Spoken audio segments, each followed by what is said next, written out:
Welcome, friend, to this peaceful hour where we gently peel back the layers of time. Tonight, our story takes place in a world far removed from ours, but still tenderly human. Whether you're drifting off or just looking to slow the pace of your evening, I'm grateful you're here.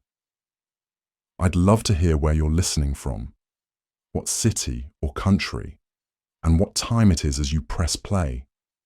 It always amazes me how history can bring strangers together. If this kind of calm historical storytelling brings you peace, consider subscribing. We have many more stories to lull us into the quiet night. This isn't some fictional scene from a movie. This was reality in the bohemian cafes of 1920s Paris, where artistic genius and narcotic addiction danced together in a deadly waltz that would forever change the cultural landscape of the modern world. Have you ever wondered how an entire generation of artists could simultaneously create some of humanity's most brilliant works while slowly destroying themselves with drugs? The answer lies in the shadowy corners of Parisian cafes, where absinthe flowed like water and heroin was as common as coffee. What I'm about to reveal will shatter everything you thought you knew about the romantic notion of the struggling artist. These weren't just creative souls seeking inspiration through chemical means. They were casualties of a perfect storm of post-war trauma, cultural rebellion, and readily available narcotics that turned the City of Light into something far more sinister. Today, I'm going to take you inside the hidden world of heroin havens that masqueraded as artistic sanctuaries. You'll meet the real people who lived this nightmare. Discover how entire cafe cultures became drug distribution networks, and understand why the most creative period in Parisian history was also its most self-destructive. By the end of this journey, you'll see the 1920s art scene in a completely different light. But before we dive into the smoke-filled rooms where dreams went to die, let me paint you the bigger picture of how Paris became the epicenter of both artistic revolution and narcotic devastation. The Great War had ended just a few years earlier, leaving an entire generation scarred and searching for meaning. Young men who had witnessed unimaginable horrors in the trenches returned home only to find that their old lives no longer fit. Meanwhile, a new breed of wealthy Americans was flooding into Paris, escaping prohibition and bringing with them both money and a reckless appetite for excess. This collision of trauma, wealth, and rebellion created the perfect conditions for what would become one of history's most dangerous cultural experiments. The cafes of Montmartre and Montparnasse weren't just serving coffee and croissants. They were dealing in something far more intoxicating and infinitely more destructive. Let me introduce you to Jean-Baptiste Moreau, a 24-year-old painter who arrived in Paris in the spring of 1923 with nothing but a battered suitcase and dreams of becoming the next Picasso. Jean-Baptiste had survived Verdun, but the nightmares followed him to his cramped studio apartment near Sacré-Cœur. Sleep became impossible, so he began frequenting Café de l'Amour, a notorious establishment where the coffee was bitter and the real business happened after midnight. It was here that Jean-Baptiste first encountered the needle. Not as a medical instrument, but as a gateway to a world where the screaming in his head finally stopped. The cafe's owner, a mysterious woman known only as Madame Noire, had connections that ran deeper than anyone suspected. She didn't just serve drinks, she served escape. Within weeks, Jean-Baptiste's artistic output exploded. His paintings took on an otherworldly quality, full of dreamlike imagery and emotional intensity that critics would later call revolutionary. But what they didn't know was that each masterpiece was paid for with a piece of his soul, bought with German-manufactured heroin that flowed through the café like a toxic river. Jean-Baptiste wasn't alone. The café attracted a rotating cast of damaged souls, American heiresses running from conservative families, British poets seeking inspiration, German intellectuals fleeing political upheaval, and French artists trying to forget the war. They came for the atmosphere, but stayed for the drugs. Madame Noire understood something that modern drug dealers still exploit today. Creative people make excellent customers. They have just enough money to maintain a habit, they're naturally inclined toward experimentation, and they rationalize their addiction as necessary for their art. She didn't need to push her product. She simply created an environment where it felt inevitable. The cafe operated on multiple levels. To the casual observer, it was simply another bohemian gathering place where artists discussed philosophy over wine. But if you knew the right words, the right gestures, the right people, you could access a parallel world where heroin was measured in artistic inspiration rather than grams. Regular customers developed an elaborate code. Ordering the special coffee meant you wanted opium. Asking for sugar with extra sweetness was code for cocaine. But heroin, the most sought-after substance, required the most subtle approach. You simply asked if the painter's supplies were available today. The irony wasn't lost on anyone involved. These were people who saw themselves as rebels against bourgeois society. Yet they were creating their own rigid hierarchy based on drug access and artistic credibility. The deeper into addiction you fell, the more authentic your art was considered. Sobriety became synonymous with selling out. Take the case of Margaret Worthington, a Boston socialite who arrived in Paris in 1924 with a substantial trust fund and romantic notions about supporting struggling artists.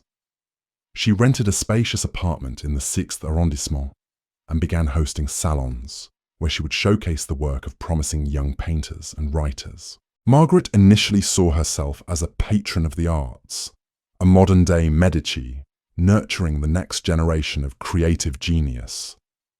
She attended gallery openings, purchased paintings from unknown artists, and prided herself on her sophisticated taste. But sophistication in 1920s Paris meant more than just appreciating cubism or understanding stream of consciousness literature. When Margaret first visited Café de l'Amour, she was introduced to a world where artistic appreciation took on physical dimensions. The paintings on the walls weren't just viewed, they were experienced through chemical enhancement that allegedly allowed deeper understanding of the artist's vision. The poetry readings weren't just listened to, they were felt through substances that supposedly opened the mind to new forms of consciousness. Margaret's transformation was gradual but devastating. She began by occasionally sampling opium during evening salons, telling herself it was research into the artistic process. Within months, she had graduated to heroin, convinced that only through personal experience with the drug could she truly understand the art it inspired. Her apartment became another node in the network of heroin distribution. Artists would arrive ostensibly to show their work, but actually to score drugs. Margaret would purchase their paintings not because she loved them, but because buying art was how transactions were disguised. A canvas that might be worth 50 francs would sell for 500, with the markup covering the cost of heroin.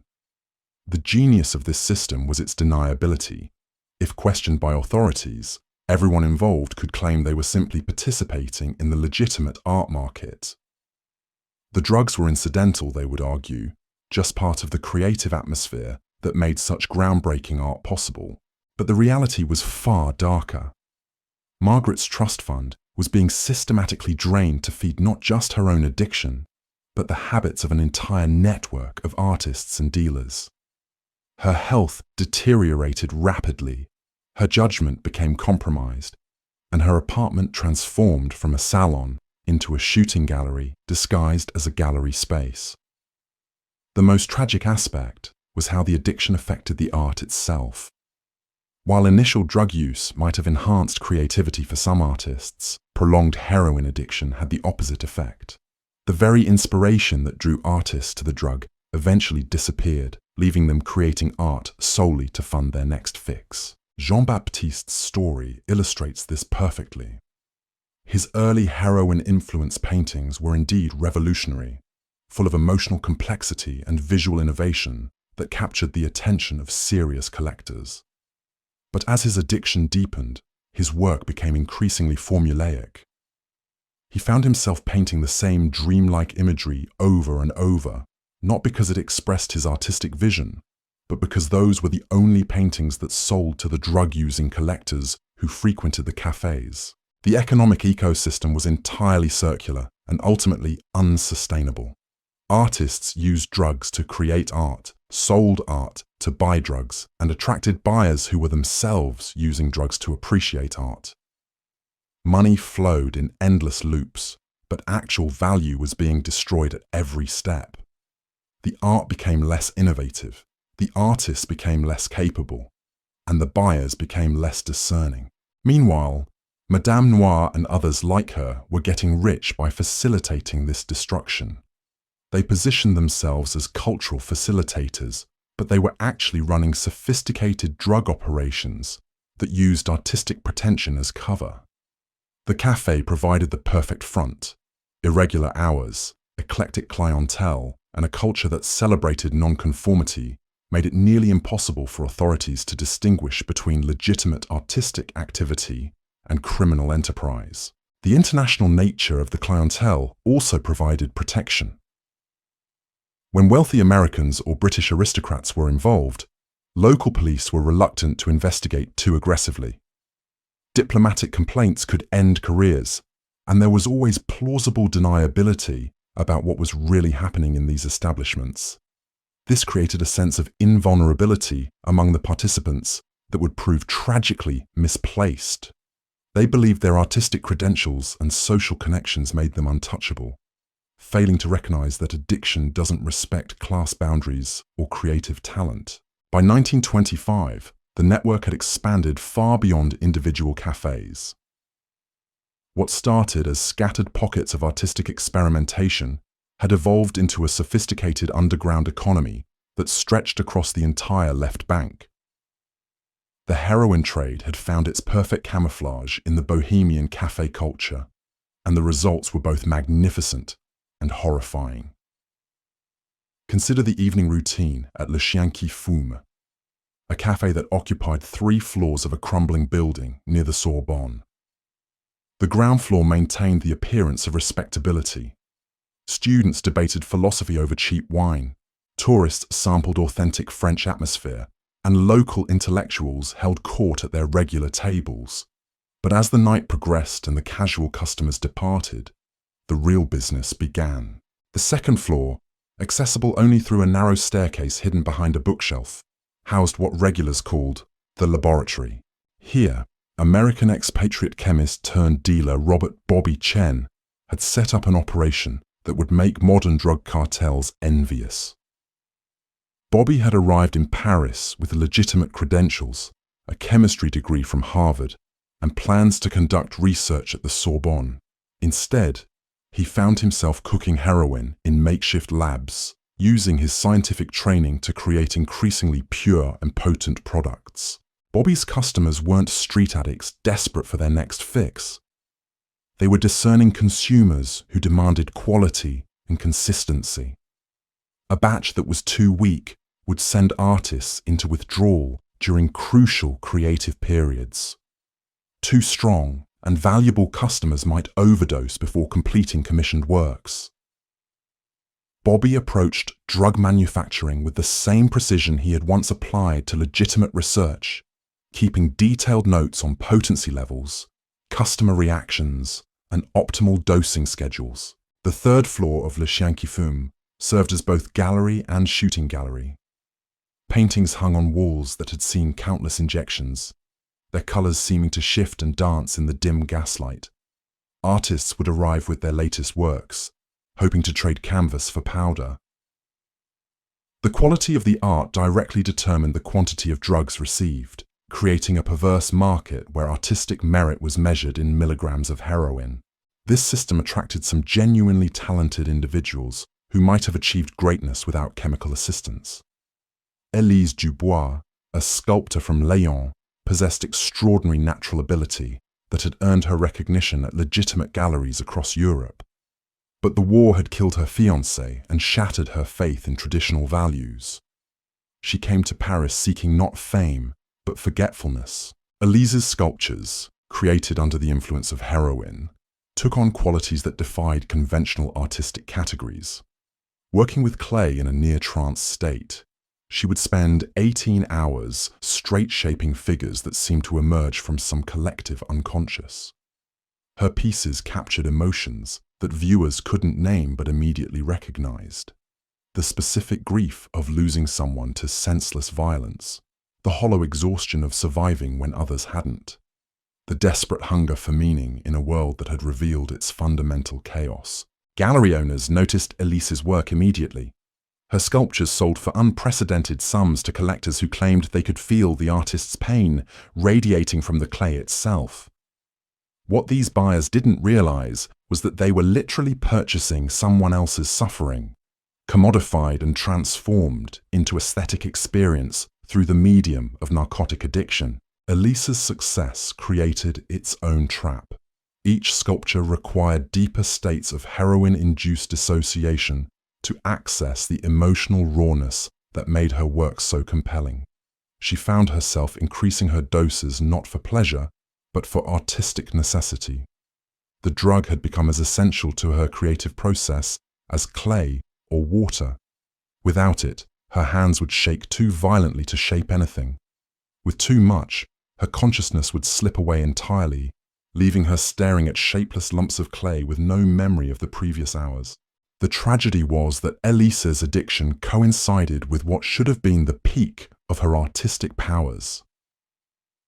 At 28, she possessed both the technical skill and emotional depth necessary for masterpiece creation. Instead, she was trapped in a cycle where each artistic triumph required a level of drug use that made the next triumph less likely. Meanwhile, the financial mechanics of the heroin cafe network were becoming increasingly sophisticated.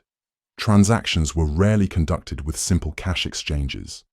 Instead, an elaborate barter system had emerged where art, drugs, sex, and social connections were traded in complex multi-party arrangements that made tracking nearly impossible. A typical transaction might involve an American heiress purchasing a painting for an inflated price, with the excess money used to buy heroin that would be shared with the artist and several intermediaries. The heiress would gain social credibility by supporting avant-garde art. The artist would fund both addiction and basic living expenses, and the dealers would profit while maintaining plausible deniability about their actual business. These arrangements were facilitated by figures like Henri Lacoste, a former banker who had discovered that his financial expertise was perfectly suited to managing drug distribution networks. Henri never touched heroin himself, viewing addiction as bad business practice, but he understood how to structure transactions that satisfied everyone's needs while minimizing legal exposure. Henri operated from Café des Rêves Perdus, where he held court every evening from 10 until dawn. Artists would approach his table with their latest works, hoping to secure advances against future drug purchases. Henri would evaluate not just the artistic merit of their pieces, but their potential for continued productivity. An artist showing signs of severe addiction might be cut off, not out of moral concern, but because investing in someone approaching complete physical collapse was financially unsound. This cold calculation extended to every aspect of Henri's operation. He maintained detailed records of customer reliability, tracking which artists could be trusted to deliver promised works and which were likely to disappear into heroin-induced oblivion. He monitored market trends in both legitimate art sales and street drug prices, adjusting his own pricing accordingly.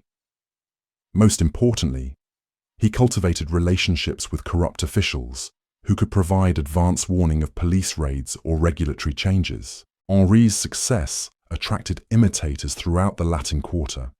By 1926, at least a dozen cafes were operating similar schemes, each with its own specialty and clientele. Café Noir focused on serving wealthy tourists seeking authentic bohemian experiences. Le Corbeau Blanc catered to established artists who could afford higher quality drugs. Chez Morphet specialized in opium for customers who preferred that drug's more languid effects. Competition between these establishments sometimes turned violent. When Café des Artistes Maudits began offering higher purity heroin at lower prices, threatening Henri's market share, a mysterious fire destroyed their kitchen and forced them to close for months. When Le Petit Mort started recruiting Henri's best customers with promises of exotic new drug combinations, several of their regular patrons suffered near-fatal overdoses that scared away other potential clients. The violence was usually subtle, disguised as accidents or coincidences. But participants understood the message. The heroin cafe network had become too profitable and too well established to tolerate significant disruption. Anyone threatening the system would face consequences that extended far beyond simple business competition. This atmosphere of barely controlled chaos attracted a particular type of personality. People drawn to the heroin cafes weren't just seeking drugs or art. They were seeking danger itself. The possibility of overdose, arrest, financial ruin, or violent retaliation added an element of excitement that made the experience more compelling than simple drug use or artistic appreciation alone. American expatriate writer Jonathan Hayes embodied this attraction to risk.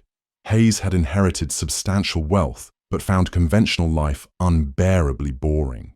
He came to Paris not to write the great American novel, but to live dangerously enough that he would have something worth writing about.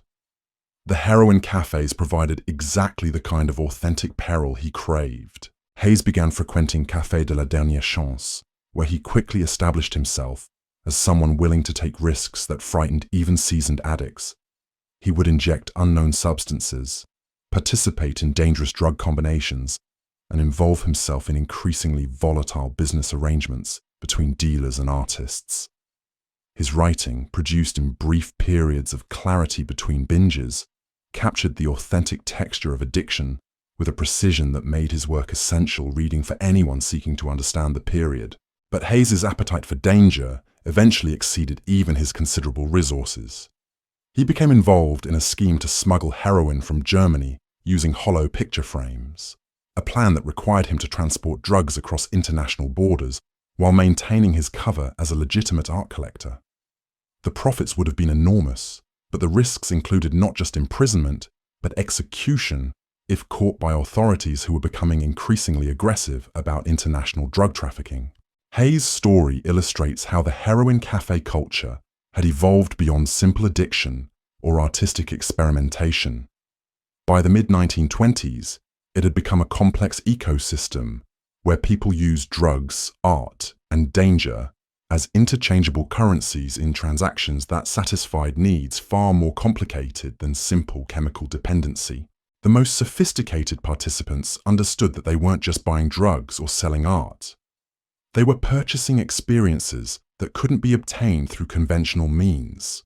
The thrill of transgression, the intimacy of shared secrets, the satisfaction of belonging to an exclusive community that operated by its own rules. The heroin was often less important than the ritual surrounding its use, the social connections it facilitated, and the identity it provided to people who felt disconnected from mainstream society. This psychological dimension made the cafe network far more addictive than the drugs themselves. People who successfully overcame their chemical dependencies often found themselves unable to stay away from the social environment where those dependencies had flourished. The cafes offered not just heroin, but a complete alternative reality where conventional morality, social expectations, and economic relationships were suspended in favor of more immediate and intense forms of human connection. The tragedy was that this alternative reality was ultimately unsustainable. The financial arrangements were too complex, the legal risks too high, and the physical toll too severe for the system to continue indefinitely. By 1927, cracks were beginning to show throughout the network as overdoses increased, money ran out, and authorities began to take notice of what was happening in the supposedly innocent artistic cafes of the left bank. The first major crack appeared in the form of Detective Inspector Claude Bertrand, a methodical man who had spent 20 years building cases against Paris's most elusive criminals. Bertrand wasn't particularly interested in artistic movements or bohemian culture, but he was very interested in the sudden spike in overdose deaths among wealthy foreigners. when the American embassy began pressuring French authorities to investigate the deaths of 3 expatriate heiresses within a single month, Bertrand found himself assigned to a case that would consume the next 2 years of his life. Bertrand's initial investigation revealed what appeared to be a series of tragic coincidences. Young, wealthy individuals with artistic interests were dying from what seemed to be accidental drug overdoses. The deaths occurred in different locations, involved different substances, and appeared to have no connection beyond the victims' shared interest in avant-garde culture. But Bertrand had learned to distrust coincidences, especially when they involved large sums of money and international borders. His breakthrough came through the most unlikely source: a 70-year-old concierge named Madame Petit, who worked at a residential hotel near the Panthéon. Madame Petit had been cleaning rooms and watching tenants for 5 decades, developing an almost supernatural ability to detect when something was amiss. She approached Bertrand with concerns about one of her long-term residents, a young German artist named Klaus Weber, who had been living at the hotel for 18 months. Klaus had initially impressed Madame Petit as a serious, dedicated artist who paid his rent promptly and kept his studio space meticulously clean. But over the past 6 months, his behavior had changed dramatically. He would disappear for days at a time, return looking haggard and disoriented, then spend entire weeks locked in his room with visitors coming and going at all hours. The visitors were always well-dressed, often foreign, and they carried packages that seemed too valuable for legitimate art supplies. When Bertrand examined Klaus's hotel registration, he discovered discrepancies that suggested false documentation. Further investigation revealed that Klaus Weber was actually Wilhelm Richter, a former German army medic who had deserted during the final months of the war. Wilhelm possessed medical knowledge that made him valuable to the heroin distribution network, but his illegal status in France made him vulnerable to blackmail and coercion. Bertrand approached Wilhelm carefully, recognizing that fear, rather than greed, was likely motivating his involvement in the drug trade. During a series of clandestine meetings in small cafes far from the artistic quarter, Wilhelm gradually revealed the structure and scope of what he called the machine, a distribution network that used artistic culture as both camouflage and customer base. Wilhelm's medical training had made him indispensable to dealers who needed someone capable of treating overdoses without involving legitimate doctors. He had learned to revive unconscious addicts, manage withdrawal symptoms, and even perform minor surgery on customers who had suffered injuries during drug-related accidents.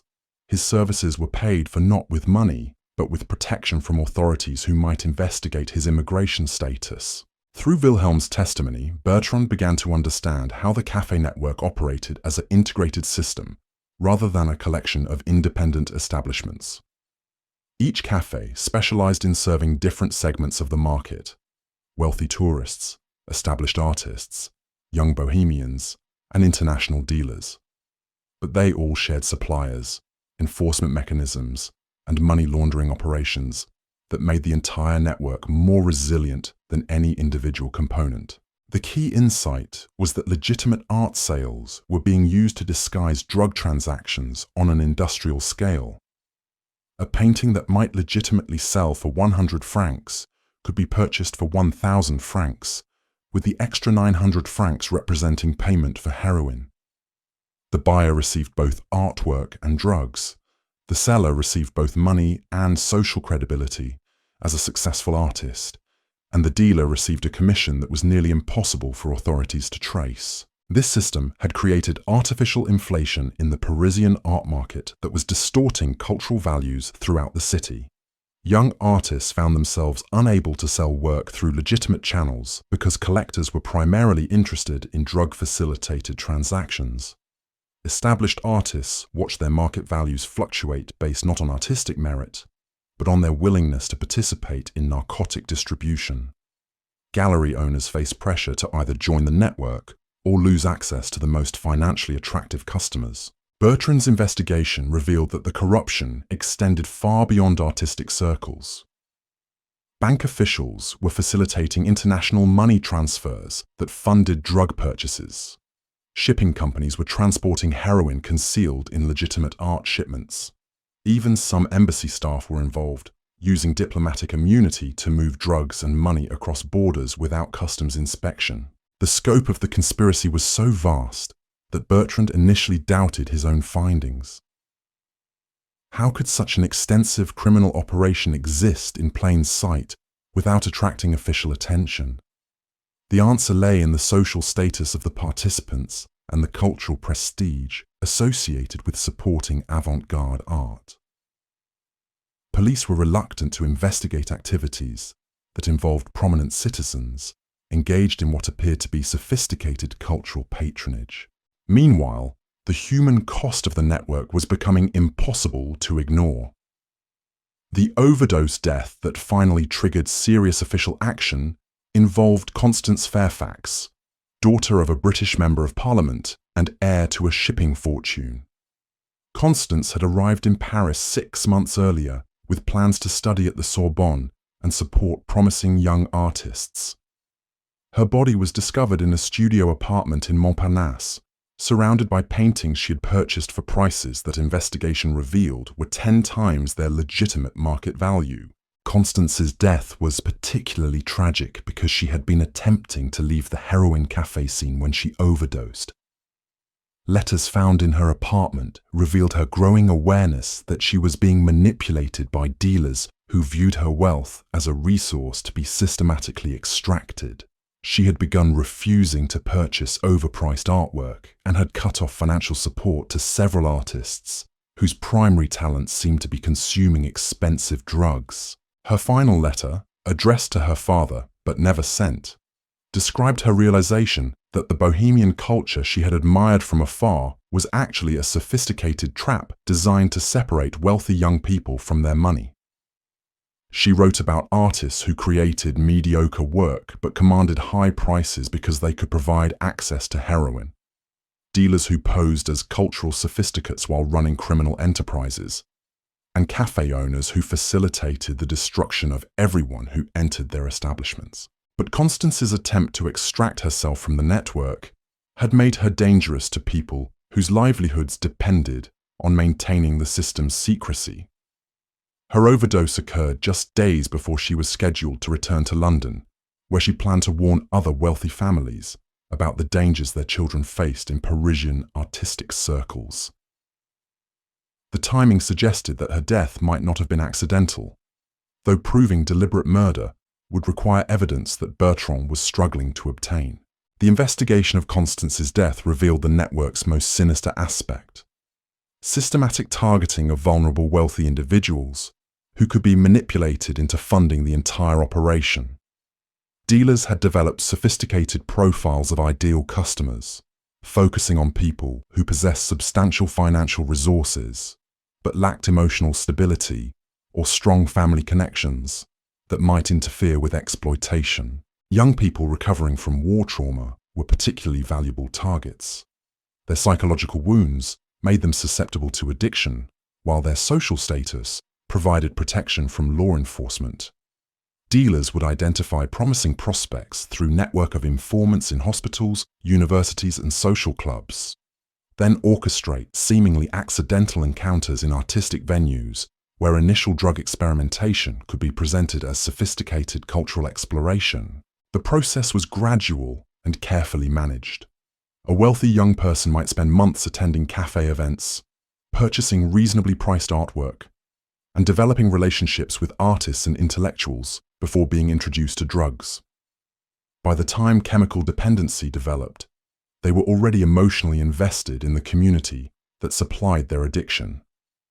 Leaving meant abandoning not just drugs, but their entire social identity and support network. This psychological manipulation was more effective than simple coercion because it created willing participants who defended the system even as it destroyed them.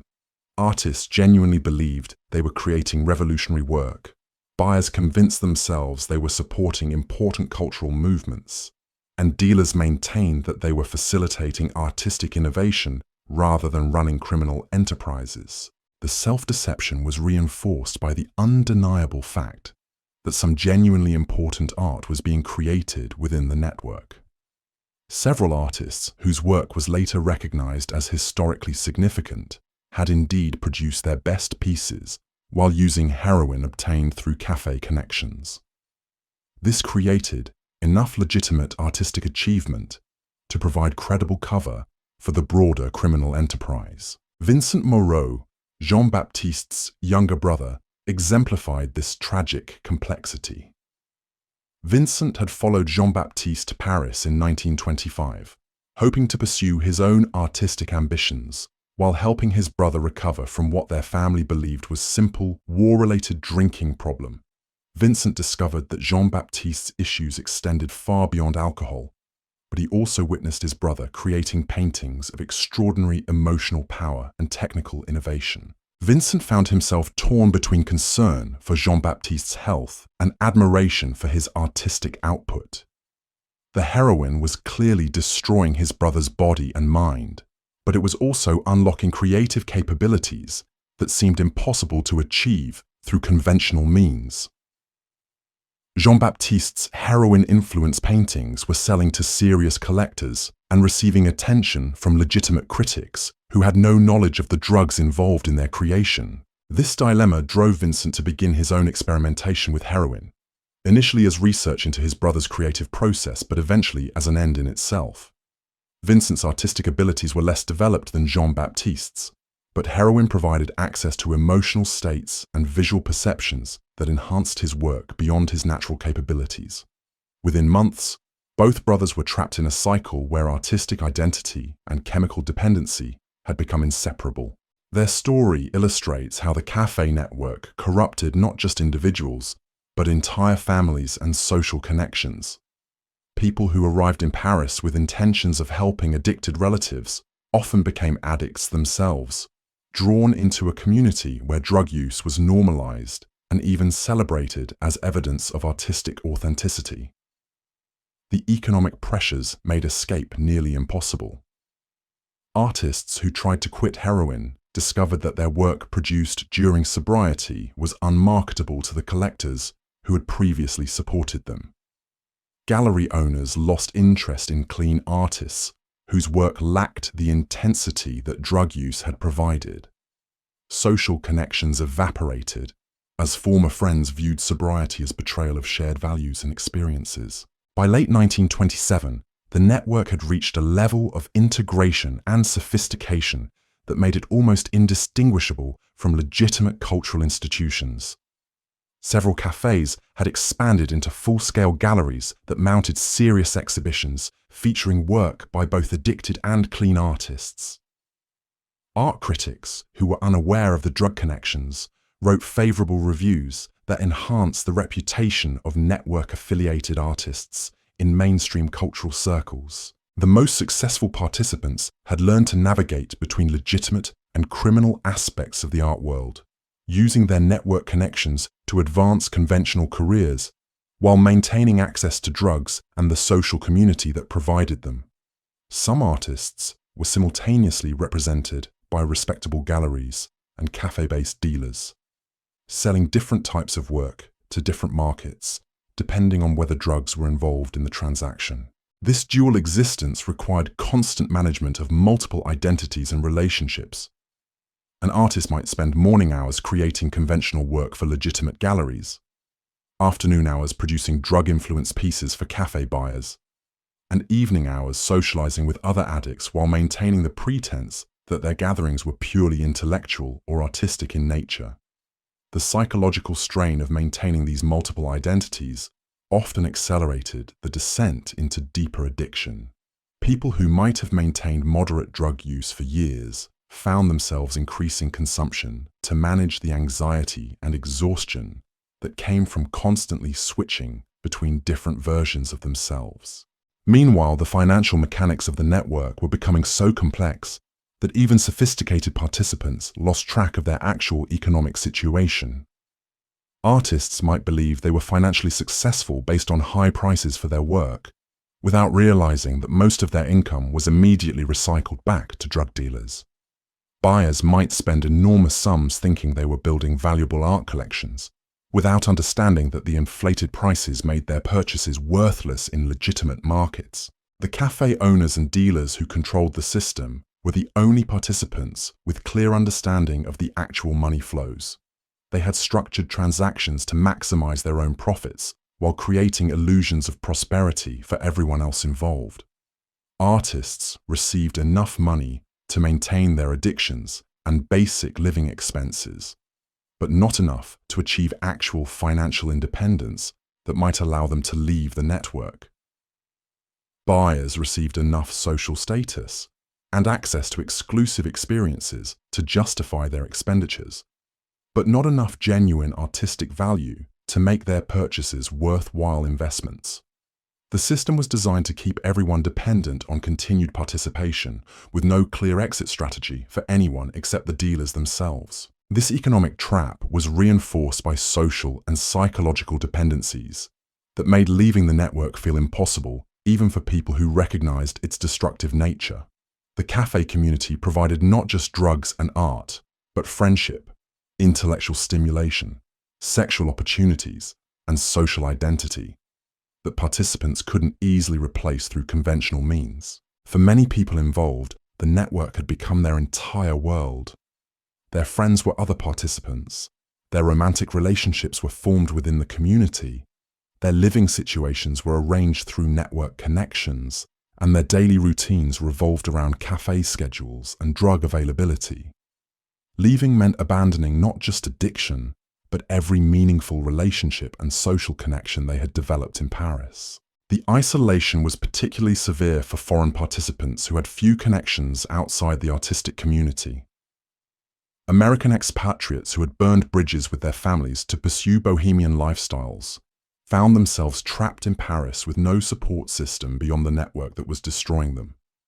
British aristocrats who had scandalized their social circles by embracing avant-garde culture couldn't return home without admitting the extent of their involvement in activities that would disgrace their families. As 1928 approached, the network was approaching a crisis that would ultimately lead to its destruction. The combination of increased police attention, mounting overdose deaths, and financial unsustainability was creating pressures that the system couldn't absorb indefinitely. But the participants were so deeply embedded in the network's social and economic structures that recognizing the approaching collapse required a level of clarity that chronic drug use made nearly impossible to achieve. The stage was set for a dramatic confrontation between the forces trying to preserve the network and those working to destroy it, with the lives and artistic legacies of hundreds of people hanging in the balance. The crisis began with a single photograph that would change everything. In February 1928, a freelance journalist named Paul Durand stumbled into Café des Rêves Perdus at 3 a.m, seeking shelter from a violent rainstorm.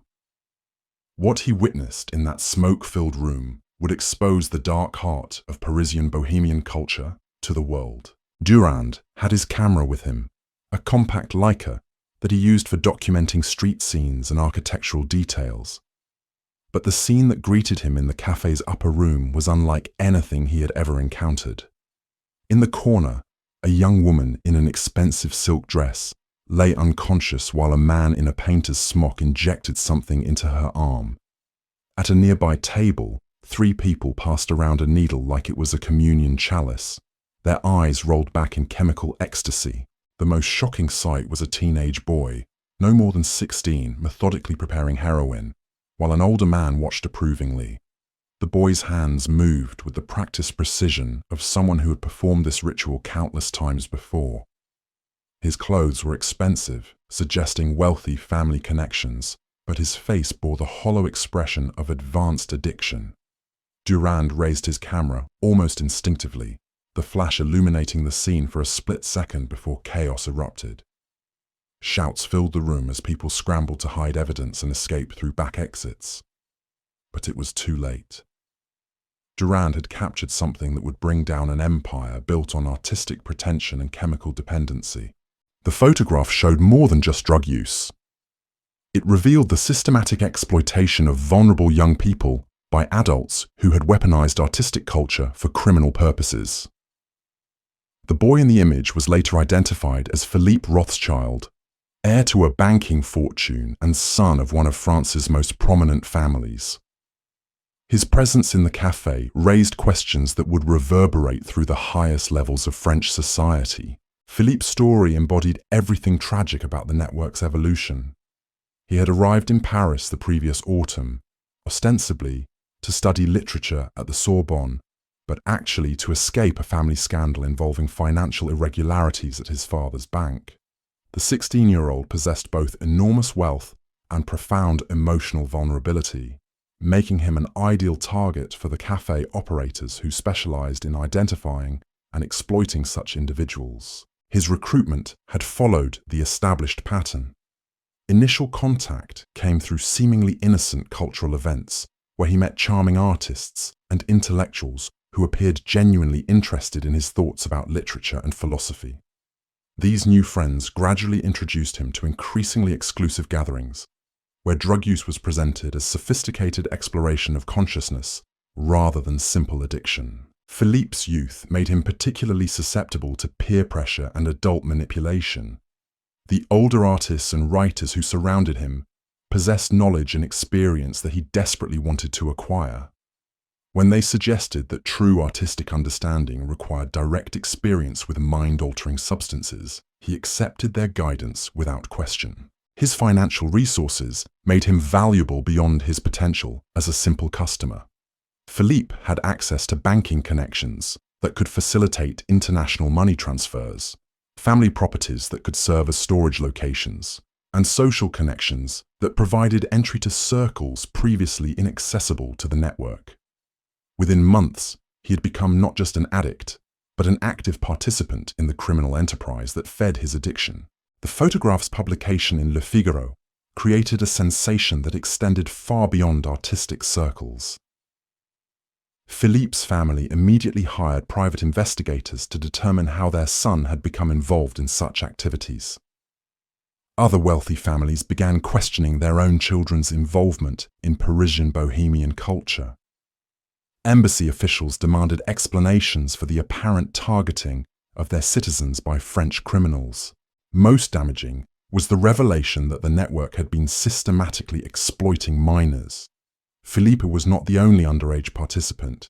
Investigation revealed at least a dozen other teenagers from prominent families who had been drawn into café-based drug operations. The exploitation of children transformed what had been viewed as adult vice into something far more serious in the eyes of both law enforcement and public opinion. Detective Inspector Bertrand found himself at the center of an international incident as foreign governments demanded action against what they characterized as organized predation on their citizens' children. The pressure forced French authorities to abandon their previous reluctance to investigate activities involving prominent cultural figures.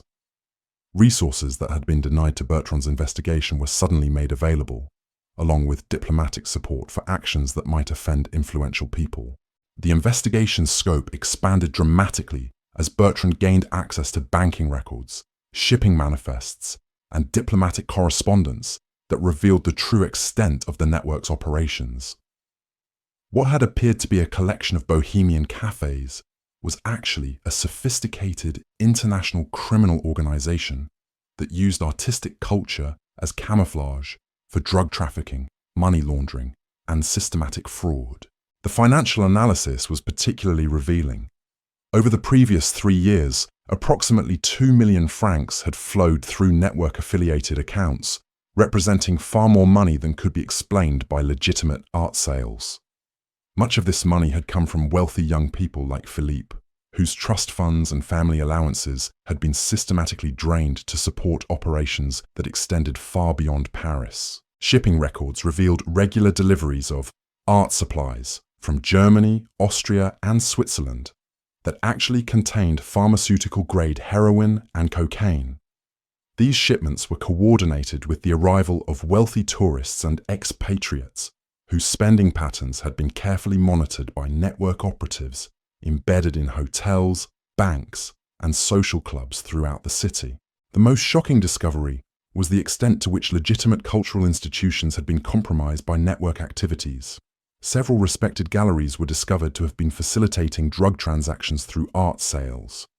Museum curators had been accepting bribes to provide authentication for works whose values were artificially inflated to disguise drug payments. Even some art critics had been paid to write favorable reviews of network-affiliated artists, creating false reputations that supported the entire criminal enterprise. The corruption extended to law enforcement itself. Bertrand's investigation revealed that several police officials had been receiving payments to ignore network activities or provide advance warning of planned raids. This explained how the cafes had operated openly for years without significant interference from authorities who were supposedly monitoring criminal activity in their jurisdictions. The revelation of police corruption created a crisis within the prefecture that threatened to destabilize law enforcement throughout Paris. Officials who had been compromised faced not only criminal charges, but complete destruction of their careers and reputations. Some chose suicide rather than face the consequences of their involvement in activities that had facilitated the exploitation of children and the corruption of cultural institutions. Meanwhile, network participants were beginning to realize that their world was collapsing around them.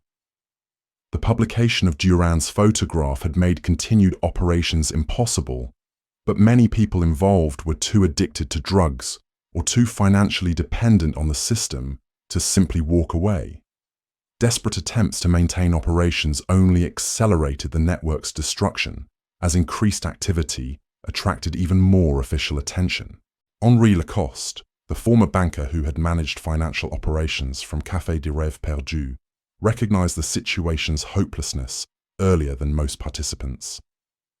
In March 1928, he liquidated his assets and disappeared from Paris, leaving behind only a cryptic note suggesting that he had returned to legitimate banking in a location where artistic appreciation does not require pharmaceutical enhancement. Henri's departure triggered panic among other network operators, who realized that someone with detailed knowledge of their financial arrangements was now beyond their control. Several other key figures attempted similar escapes, but most lacked Henri's financial sophistication and international connections.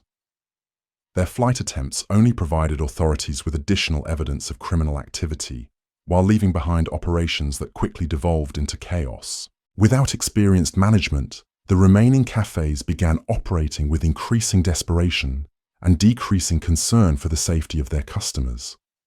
Drug quality became inconsistent as suppliers lost confidence in the network's ability to pay its debts. Violence erupted as different factions fought for control of the most profitable operations. Most dangerously, the systematic exploitation of wealthy young people became more aggressive and less subtle as operators tried to extract maximum value from relationships before the entire system collapsed. This final phase produced some of the network's most tragic casualties. Marie-Claire Dubois, Elise's younger sister, had come to Paris seeking to help her sibling overcome what their family believed was artistic temperament rather than drug addiction. Marie-Claire possessed neither artistic talent nor significant wealth, but she was young, attractive, and desperate to save her sister. Network operators quickly identified her as someone who could be manipulated through emotional rather than financial incentives. Marie-Claire's exploitation followed a pattern that investigators would later discover had been used against dozens of other family members and friends of network participants. She was gradually drawn into café society through her legitimate concern for Elise, then convinced that understanding addiction required personal experience with drugs. Her initial resistance was overcome through carefully orchestrated peer pressure and emotional manipulation that presented drug use as evidence of love and loyalty to her sister. Within weeks, Marie-Claire had become addicted to heroin while believing she was conducting research that would help her save Elise. The two sisters spent their final months together in a shared delusion that their drug use was somehow therapeutic, each believing she was helping the other while both spiraled toward destruction. Their deaths, which occurred within days of each other in April 1928, epitomized the network's ability to corrupt even the most well-intentioned relationships. The Dubois sisters' deaths marked a turning point in public perception of the network. Previous casualties could be dismissed as the unfortunate consequences of adult choices, but Marie Claire's story revealed how the system actively recruited and destroyed people whose only crime was loving someone already trapped within its operations.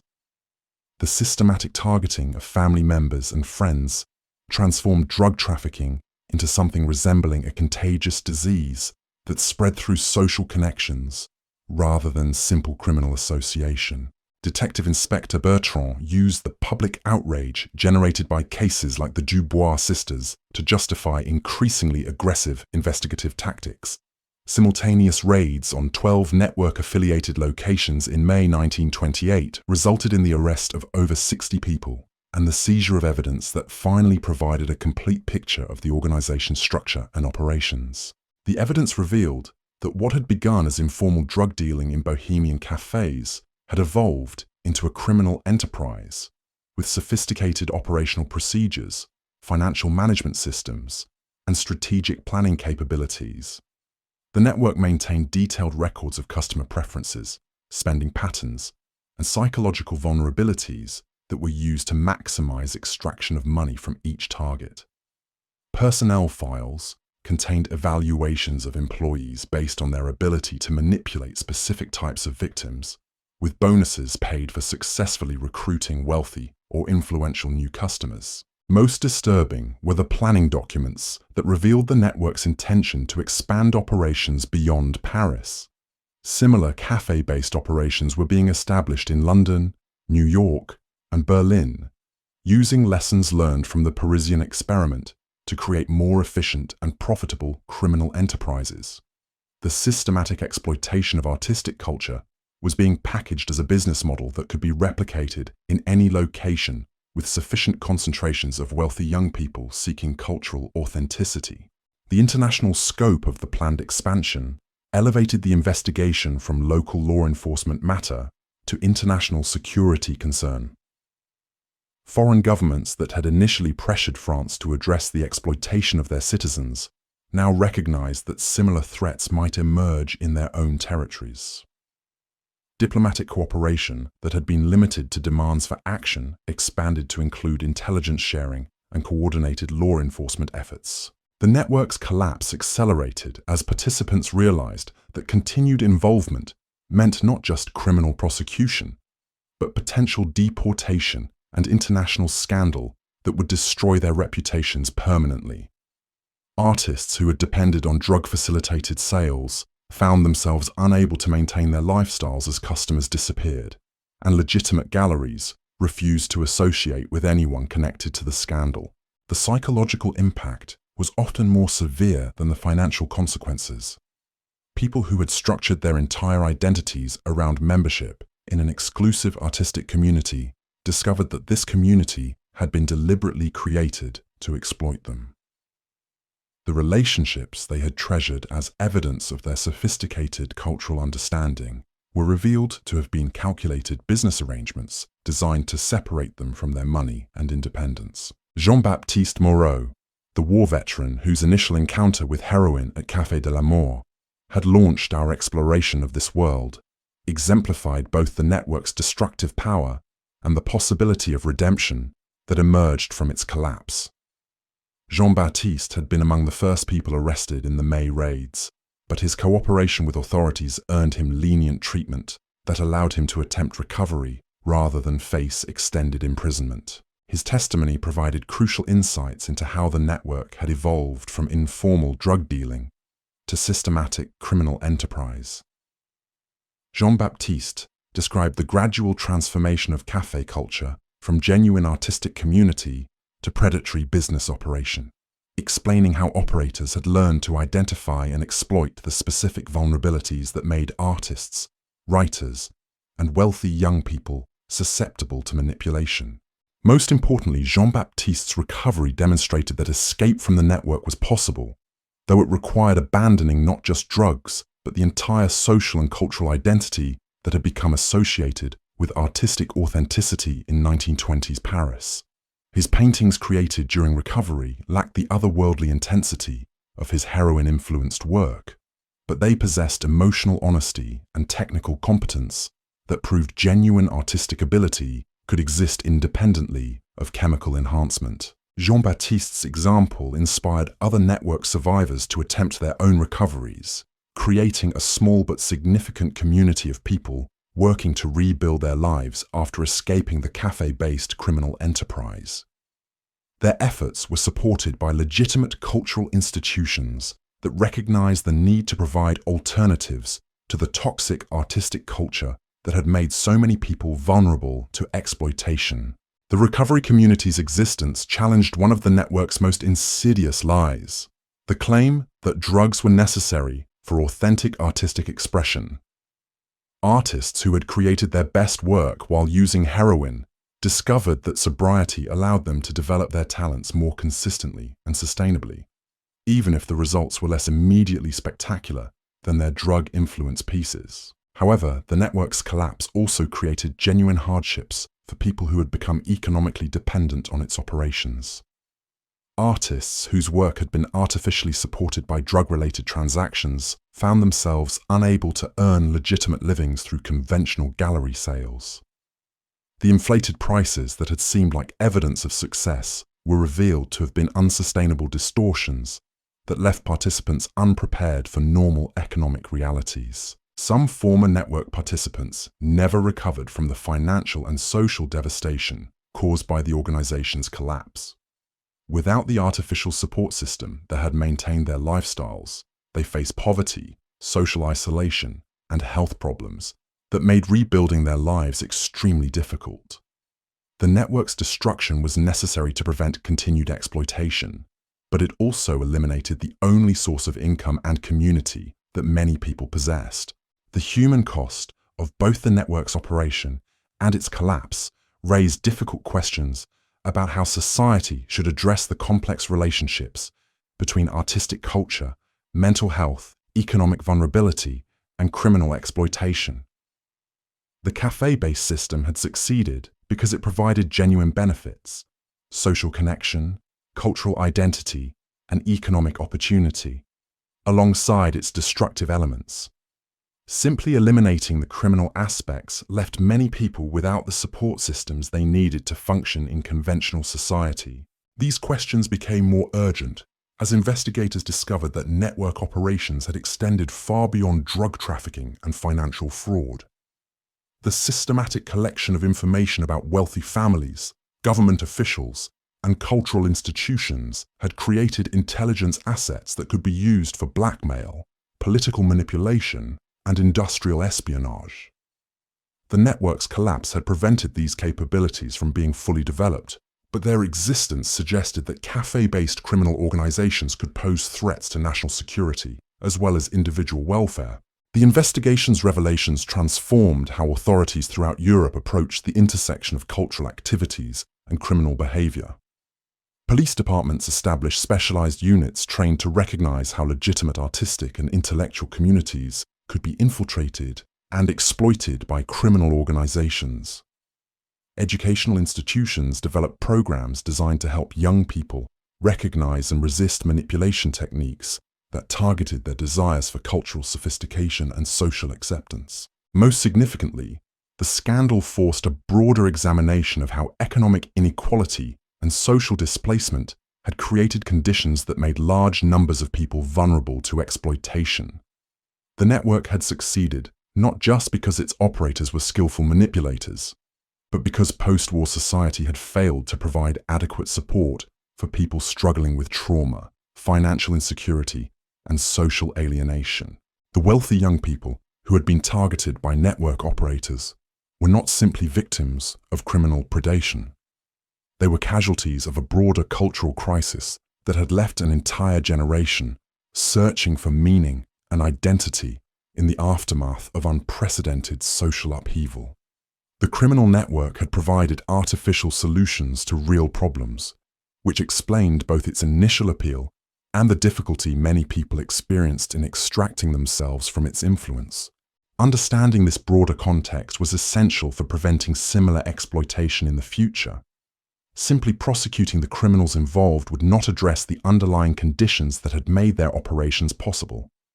society needed to develop legitimate alternatives to the community, identity, and economic opportunity that criminal networks provided to their participants. The cafe network's legacy extended far beyond the specific people and institutions it had corrupted. Its operations had demonstrated how criminal organizations could exploit cultural prestige and social status to legitimize activities that would be immediately recognized as dangerous if presented in more obvious criminal contexts. This insight would prove valuable as authorities encountered similar schemes in other cities and cultural movements throughout the 20th century. The network had also revealed how international criminal organizations could use cultural exchange and artistic collaboration to facilitate activities that cross national borders and jurisdictional boundaries. The techniques developed by cafe operators for moving money, people, and contraband through legitimate cultural channels would be adopted by other criminal enterprises seeking to exploit globalized cultural and economic systems. Perhaps most importantly, the scandal had exposed the vulnerability of cultural institutions to criminal infiltration and the difficulty of distinguishing between legitimate artistic innovation and criminal manipulation when both operated within the same social and economic environments. This recognition would influence how cultural institutions, law enforcement agencies, and educational organizations approach the complex relationships between creativity, commerce, and crime throughout the modern era. As 1928 drew to a close, the immediate crisis created by the network's operations was largely resolved. The major operators had been arrested, prosecuted, or fled to other countries. The cafes that had served as operational centers had been closed or transformed into conventional establishments. The artificial art market that had sustained the entire enterprise had collapsed, forcing participants to seek legitimate alternatives or abandon their cultural aspirations entirely. But the deeper questions raised by the network's existence remained unanswered. How could society prevent the emergence of similar criminal enterprises while preserving the cultural dynamism and social freedom that made artistic innovation possible? How could legitimate institutions provide the community, identity, and economic opportunity that made criminal alternatives attractive to vulnerable individuals? And how could law enforcement agencies develop the expertise necessary to recognize and address sophisticated criminal operations that used cultural prestige rather than traditional violence or intimidation to control their victims and territories?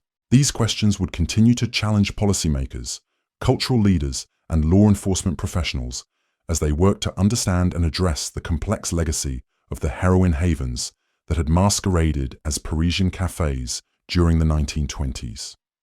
The network's collapse had ended one chapter in the history of organized crime and cultural exploitation, but it had also revealed patterns and vulnerabilities that would continue to influence how criminal organizations and legitimate institutions interacted throughout the remainder of the 20th century and beyond. The survivors of the network faced their own complex challenges as they attempted to rebuild their lives in the aftermath of an experience that had fundamentally altered their understanding of art, society, and human nature. Some would successfully create new identities and careers that incorporated lessons learned from their involvement in criminal activities. Others would struggle for decades with the psychological, financial, and social consequences of their participation in a system that had promised artistic authenticity while delivering systematic exploitation. Their stories would serve as warnings for future generations about the dangers of allowing criminal organizations to exploit cultural movements and artistic communities. But they would also demonstrate the resilience of human creativity and the possibility of redemption even after the most profound betrayal of trust and corruption of ideals. The network's tentacles had spread far beyond what even Detective Inspector Bertrand had initially comprehended. As winter descended upon Paris in late 1928, a new revelation emerged that would shake the foundations of European high society. The cafe operators hadn't simply been targeting random wealthy individuals. They had been systematically infiltrating the most powerful families across the continent through a web of connections that stretched from banking houses to royal courts. The discovery came through an unlikely source: a leather-bound journal discovered in the ruins of Café Morpheus after a suspicious fire had gutted the establishment in November.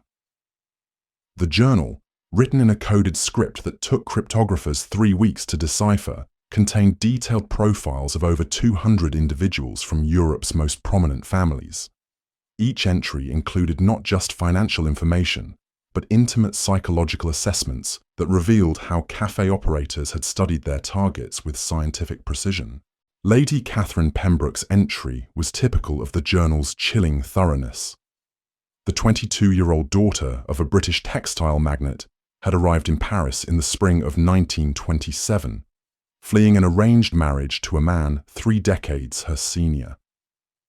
The journal noted her profound need for paternal approval coupled with rebellious rejection of traditional authority figures, identifying this contradiction as the key to her eventual recruitment. Catherine's manipulation had been orchestrated over months through carefully planned encounters that appeared entirely coincidental. Her first contact with the network came through a charming Belgian count who struck up a conversation at a legitimate gallery opening, praising her sophisticated taste in avant-garde sculpture. The count, whose noble title was entirely fabricated, had been specifically chosen because his apparent aristocratic background would appeal to Catherine's class consciousness, while his continental mannerisms suggested the kind of sophisticated rebellion she craved. Their subsequent relationship followed a pattern that the journal revealed had been used successfully dozens of times. The Count introduced Catherine to increasingly exclusive cultural events where drug use was gradually normalized through association with artistic sophistication. Her initial resistance was overcome not through direct pressure, but through carefully orchestrated social situations where refusing to participate would have meant social isolation from the only community in Paris that seemed to understand her desire for authentic cultural experience. The journal's clinical documentation of Catherine's psychological manipulation read like a scientific paper on human vulnerability. Network operators had identified her specific insecurities about intellectual credibility, her desperate need for acceptance by people she perceived as culturally superior, and her underlying anger at family members who had tried to control her romantic choices. Each weakness had been systematically exploited through techniques that made Catherine feel she was making independent choices while actually following a script written by her manipulators. Catherine's financial exploitation had been equally methodical. The journal tracked her spending patterns, documenting how operators had gradually increased prices for both drugs and artwork as her addiction deepened. Initial purchases of 50 francs had escalated to transactions of several thousand francs as Catherine's tolerance increased and her judgment deteriorated.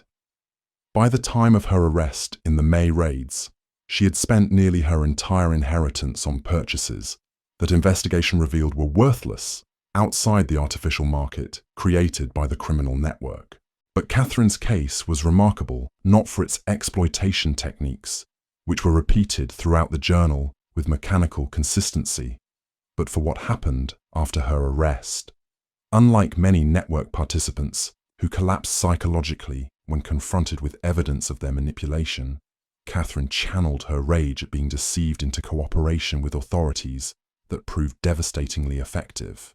Catherine possessed intimate knowledge of network operations from the customer perspective, but she also had something equally valuable: detailed understanding of how the organization had infiltrated legitimate high society. Her social connections and aristocratic background had given her access to information that working-class addicts and struggling artists never possessed. She knew which embassy officials had been compromised, which banking executives had facilitated money laundering, and which cultural institutions had been corrupted by network influence. Her testimony revealed that the cafe-based operations were only the visible portion of a criminal enterprise that extended into the highest levels of European society. Network operators had used their control over addicted aristocrats and wealthy expatriates to gain access to information and influence that could be monetized far beyond simple drug trafficking. Blackmail schemes targeted government officials, industrial espionage operations gathered intelligence for foreign competitors, and financial manipulation schemes moved money through international markets in ways that benefited criminal organizations throughout Europe. The scope of these secondary operations transformed the investigation from a local drug enforcement matter into an international security crisis.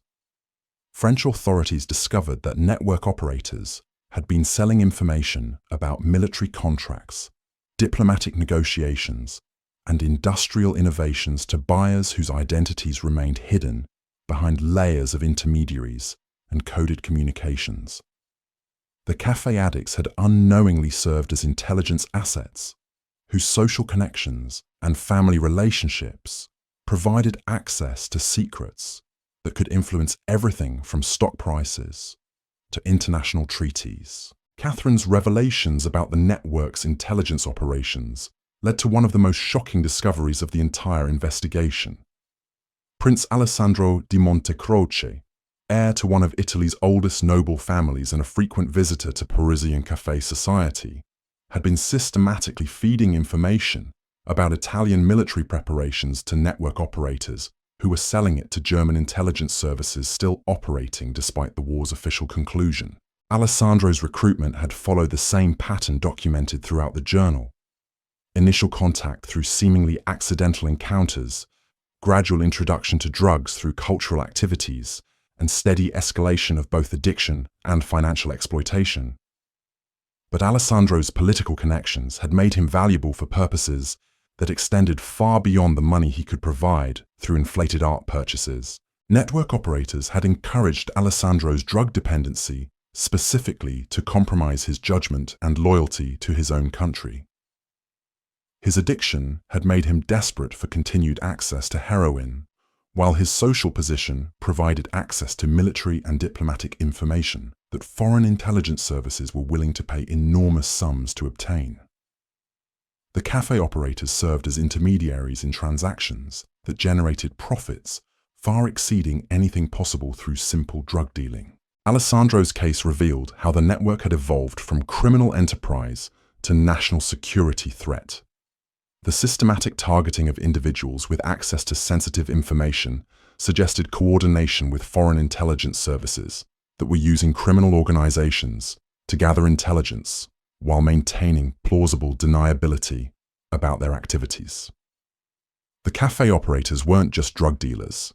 They were assets in an international espionage network that used addiction and cultural manipulation to compromise the security of multiple European nations.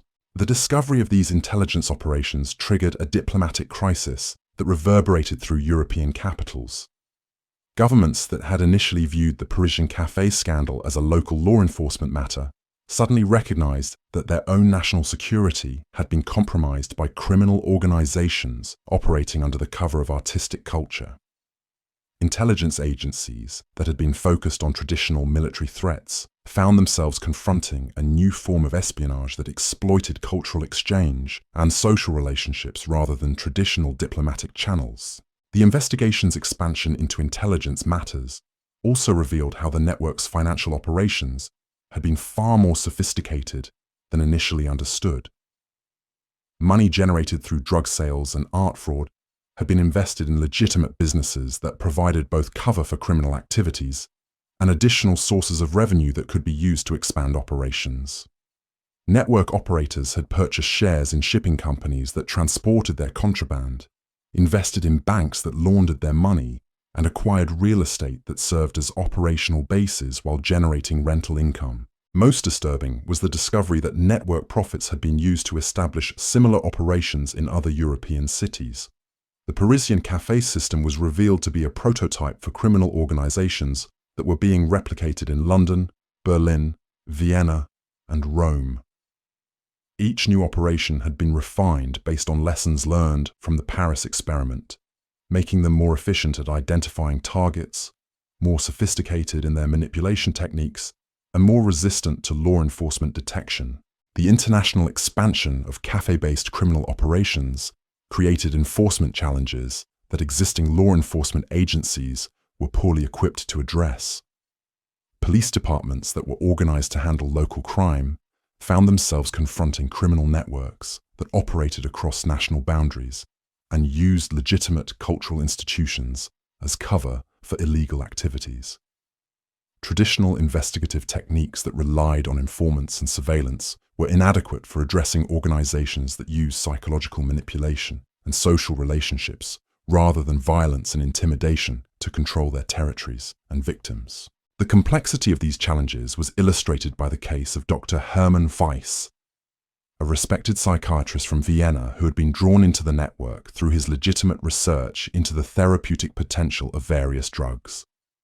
Weiss had initially visited Parisian cafes to observe how artists used substances to enhance creativity, hoping to develop treatments for patients suffering from depression and anxiety disorders that traditional medicine seemed unable to address effectively. Weiss's scientific training and medical credentials had made him an ideal target for network operators who recognized the value of having a legitimate medical professional associated with their activities. His presence in cafe society provided credibility that helped attract other potential customers, while his psychiatric expertise could be used to develop more effective manipulation techniques for targeting vulnerable individuals. The network had gradually compromised Weiss through techniques that exploited his genuine desire to help patients and advance medical knowledge. He was encouraged to experiment with increasingly powerful drugs, initially for research purposes, but eventually to satisfy his own growing addiction. His medical practice in Vienna became a source of pharmaceutical supplies that were diverted to network operations, while his patient relationships provided access to wealthy individuals who could be targeted for recruitment. Weiss's involvement illustrated how the network had learned to exploit professional ethics and altruistic motivations as effectively as personal vulnerabilities and financial greed. His belief that he was conducting important medical research had been manipulated to make him complicit in criminal activities that contradicted everything he claimed to believe about helping people and advancing human knowledge. The psychological manipulation had been so sophisticated that Weiss continued to believe he was serving legitimate medical purposes even after his arrest and confrontation with evidence of his role in systematic criminal exploitation. The Weiss case also revealed how the network had been developing techniques for large-scale psychological manipulation that could be applied to populations rather than just individuals. His psychiatric expertise had been used to create recruitment protocols that could identify vulnerable people through observable behavioral patterns, manipulation scripts that could be used by relatively untrained operatives to achieve consistent results, and control mechanisms that could maintain loyalty and compliance even when participants began to recognize the criminal nature of their activities. These population-level manipulation techniques represented an evolution in criminal methodology that law enforcement agencies were completely unprepared to address. Traditional crime fighting focused on punishing individual criminals after they had committed specific illegal acts. But the network had developed capabilities for systematically creating criminals by manipulating people into committing acts they wouldn't normally consider while believing they were pursuing legitimate goals. The implications extended far beyond law enforcement into fundamental questions about free will, moral responsibility, and social control. If criminal organizations could use psychological manipulation to make ordinary people complicit in activities they would normally reject, how could society distinguish between victims and perpetrators? How could legal systems designed to punish individual choices address crimes that resulted from systematic manipulation of human psychology? These philosophical questions became practically urgent, as the investigation revealed the extent to which network operations had relied on unwitting collaboration by people who believed they were engaged in legitimate activities. Gallery owners who had facilitated money laundering thought they were simply selling art to enthusiastic collectors. Bank officials who had processed suspicious transactions believed they were serving valued customers with eccentric financial habits. Even some police officials who had ignored network activities had been convinced they were protecting artistic freedom rather than enabling criminal enterprises. The scale of unwitting collaboration suggested that the network's success had depended not just on criminal skill, but on exploiting the trust and good intentions that made civilized society possible. By disguising criminal activities as cultural and artistic pursuits, network operators had been able to recruit accomplices from among the most respected and of society. The revelation, well-intentioned members that their trust had been systematically exploited, created a crisis of confidence that extended far beyond the immediate participants in network activities. This crisis was exemplified by the case of Father Michel Dubois, a Catholic priest whose genuine desire to help troubled young people had been exploited to provide network operators with access to vulnerable individuals from respectable families. Father Dubois had established a program that offered counseling and support to young people struggling with what he understood to be spiritual and emotional difficulties resulting from the war's psychological trauma. Network operators had identified Father Dubois' program as an ideal source of potential recruits who possessed both emotional vulnerability and family resources that could be exploited. They had gradually infiltrated his counseling sessions through individuals who posed as reformed addicts seeking spiritual guidance while actually gathering intelligence about other participants who might be suitable targets for recruitment. The manipulation of Father Dubois had been particularly sophisticated because it exploited his religious convictions rather than challenging them. Network operatives had convinced him that helping troubled young people required understanding their struggles through direct experience, gradually leading him to believe that limited experimentation with drugs was necessary for effective ministry to addicted individuals. Father Dubois' involvement had provided network operators with both legitimacy and access that would have been impossible to obtain through purely criminal means. His endorsement of certain individuals as spiritually reformed had convinced families to trust people who were actually network operatives. His religious authority had been used to present drug experimentation as spiritual exploration rather than criminal activity. Most tragically, his genuine care for troubled young people had been weaponized to facilitate their exploitation by criminal organizations that viewed them as nothing more than sources of revenue. The revelation of Father Dubois' manipulation created a scandal within the Catholic Church that reverberated throughout France's religious communities. If respected clergy could be deceived into facilitating criminal exploitation of vulnerable individuals, how could any institution trust its ability to distinguish between legitimate social service and criminal manipulation? The case forced religious organizations throughout Europe to examine their own vulnerability to infiltration by criminal enterprises that might exploit their altruistic missions for illegal purposes. The broader implications of systematic manipulation became even more troubling, as investigators discovered evidence that network operators had been documenting their techniques for potential sale to other criminal organizations or foreign intelligence services.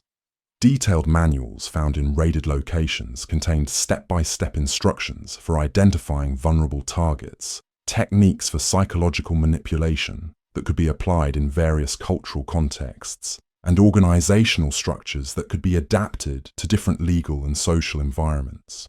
These manuals represented a form of criminal intellectual property that could be used to replicate network operations in any location with suitable populations of wealthy, psychologically vulnerable individuals.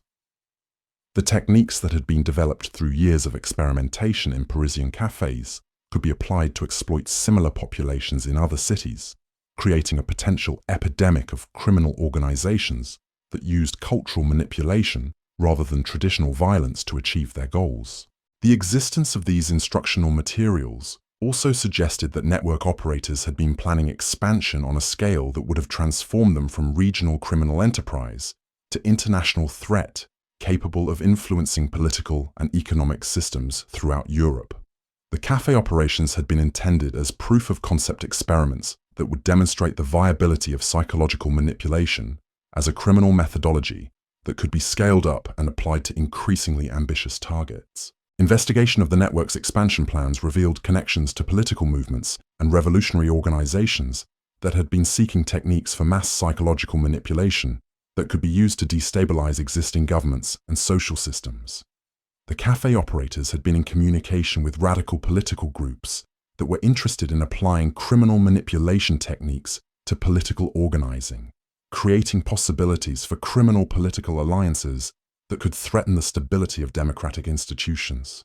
These connections between criminal manipulation and political radicalism created new categories of security threats that existing institutions were poorly equipped to address.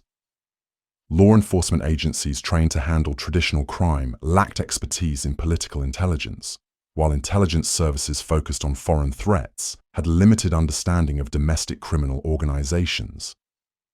The intersection of crime and politics created jurisdictional ambiguities that criminal organizations could exploit to avoid effective law enforcement response.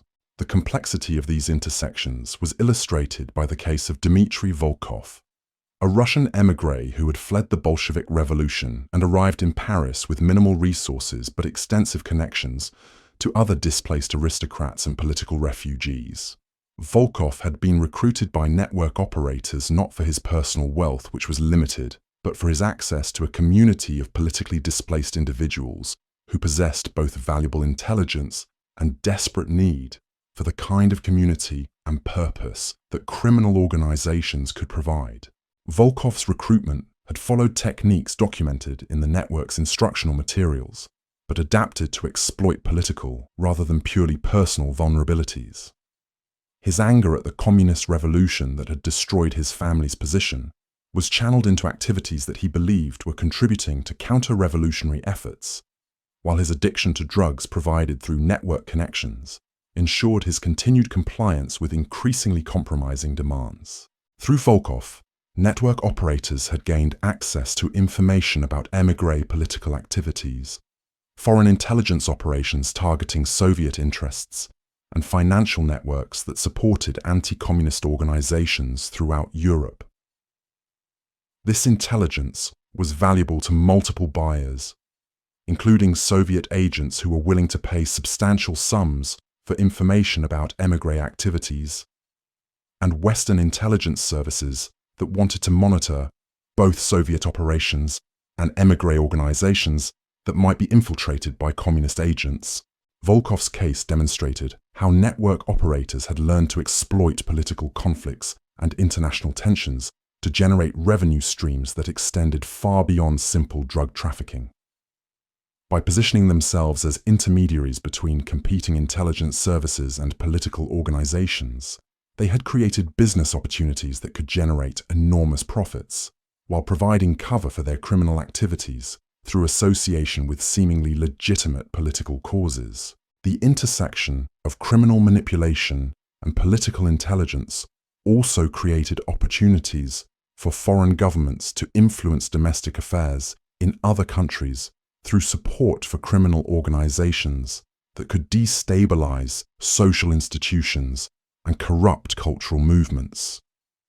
The cafe network's operations had demonstrated that criminal organizations could effectively undermine social trust and institutional authority while generating profits and intelligence that could be valuable to foreign powers seeking to weaken their rivals. These possibilities for criminal political collaboration represented a new form of asymmetric warfare that could be conducted without traditional military means, while achieving strategic objectives that would be difficult to accomplish through conventional diplomacy or military action. By supporting criminal organizations that specialized in psychological manipulation and social corruption, foreign governments could potentially destabilize rival nations from within, while maintaining plausible deniability about their involvement in hostile activities. The recognition of these possibilities transformed the cafe network investigation from criminal law enforcement matter to national security priority that required coordination between multiple government agencies and international partners.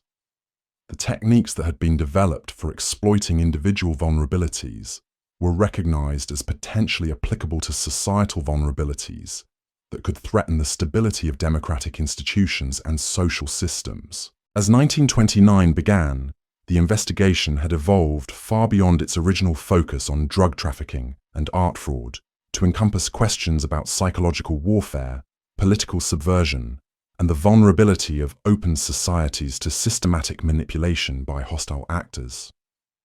The heroin havens that had masqueraded as bohemian cafes had revealed weaknesses in modern civilization that would continue to challenge policymakers and security professionals throughout the 20th century and beyond. The network's participants found themselves caught in the middle of conflicts they had never understood. Their personal struggles with addiction and exploitation transformed into elements of larger political and security battles that would determine the future of European civilization. Their stories of manipulation and betrayal had become cautionary tales about the vulnerability of individual freedom in an age when psychological manipulation had become a weapon that could be wielded by criminal organizations and hostile governments with equal effectiveness. The café culture that had once promised artistic authenticity and cultural sophistication had been revealed as a sophisticated trap designed to exploit the very human desires for meaning, community, and creative expression that made civilization worth preserving. Understanding how these desires had been weaponized would be essential for protecting future generations from similar exploitation while preserving the cultural freedom and social openness that criminal organizations had learned to exploit so effectively. The investigation continued to reveal new layers of complexity and international connection that suggested the full scope of the network's operations might never be completely understood. But the evidence already gathered had provided insights into human vulnerability and criminal methodology that would influence law enforcement, intelligence operations, and social policy for decades to come.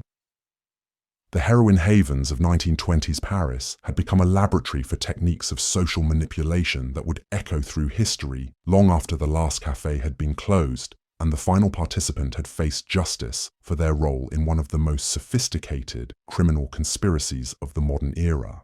The investigation's tentacles reached into the most unexpected corners of European society, revealing how the network had systematically targeted not just individuals, but entire institutions that formed the backbone of civilized order. As spring arrived in Paris in 1929, Detective Inspector Bertrand discovered that the corruption extended into realms that shocked even his cynical sensibilities. The breakthrough came through Countess Isabella von Habsburg, a legitimate Austrian aristocrat whose addiction had made her a willing accomplice in schemes that threatened the very foundations of European banking. Isabella's story began in the autumn of 1926, when she arrived in Paris fleeing a marriage scandal that had destroyed her reputation in Vienna's conservative social circles.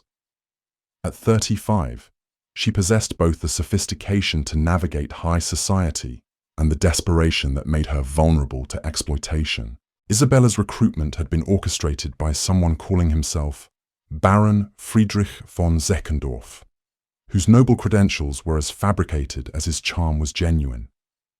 The Baron understood that Isabella's disgrace in Austrian society had created a hunger for acceptance that could be satisfied through association with Paris's avant-garde cultural movements.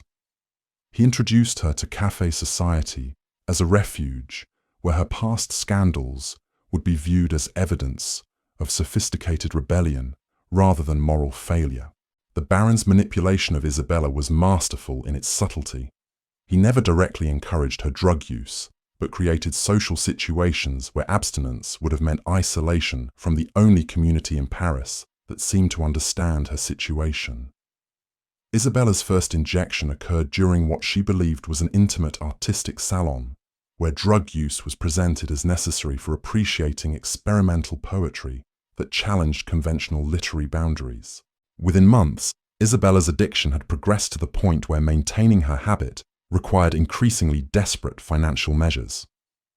Her family's Austrian properties provided collateral for loans that were channeled through network-controlled banks, creating paper trails that disguised drug transactions as legitimate business investments.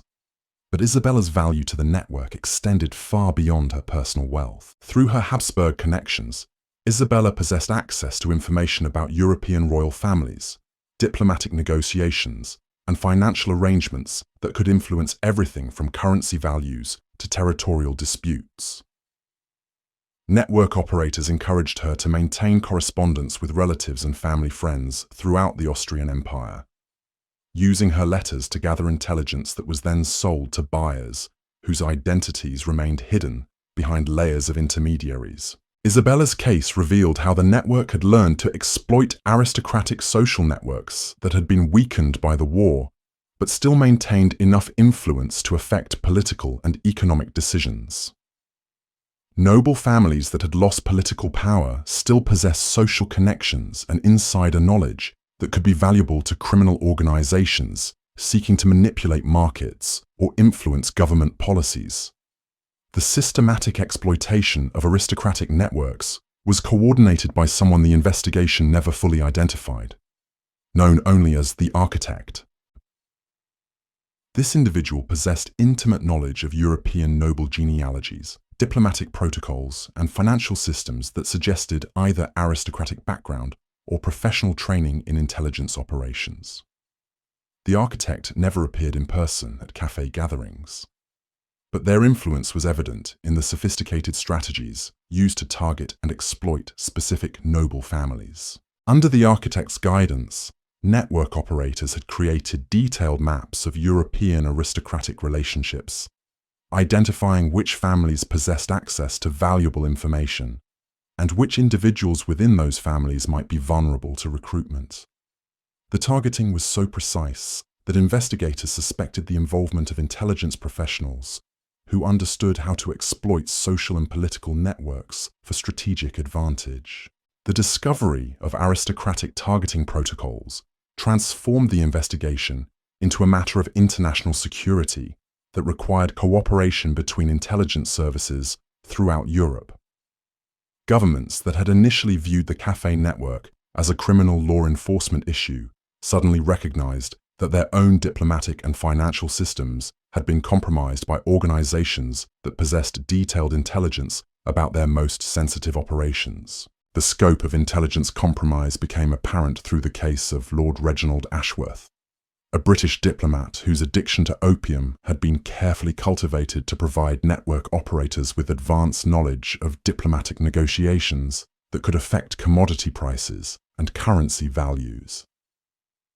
Ashworth's recruitment had begun during legitimate cultural exchanges between British and French artistic institutions, making his compromise virtually undetectable to security services that focused on traditional espionage threats. Ashworth's diplomatic position had provided access to information about trade agreements, military treaties, and colonial policies that network operators sold to buyers who used the intelligence to manipulate financial markets.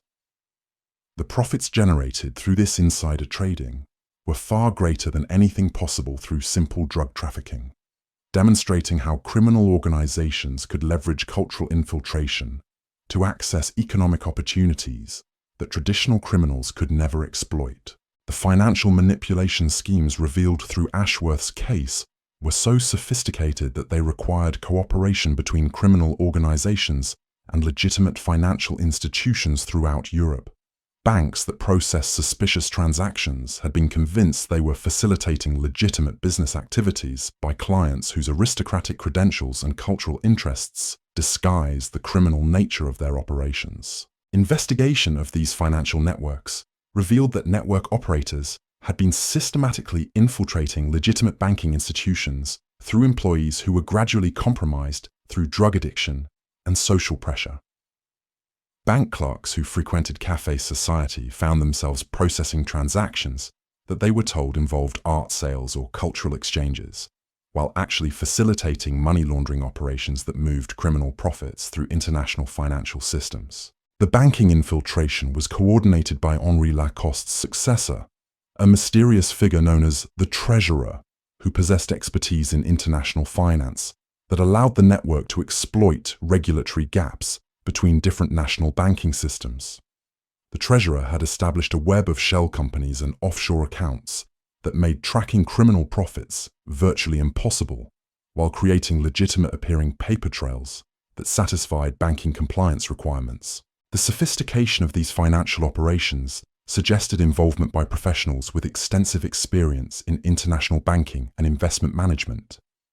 The network had recruited individuals from legitimate financial institutions who possessed both technical expertise and access to systems that could be exploited for criminal purposes. Their involvement had transformed simple drug trafficking into a complex financial conspiracy that threatened the integrity of European banking systems. The investigation of banking infiltration led to one of the most shocking discoveries of the entire case: evidence that network operators had been planning to use their financial capabilities to manipulate currency markets during periods of political instability.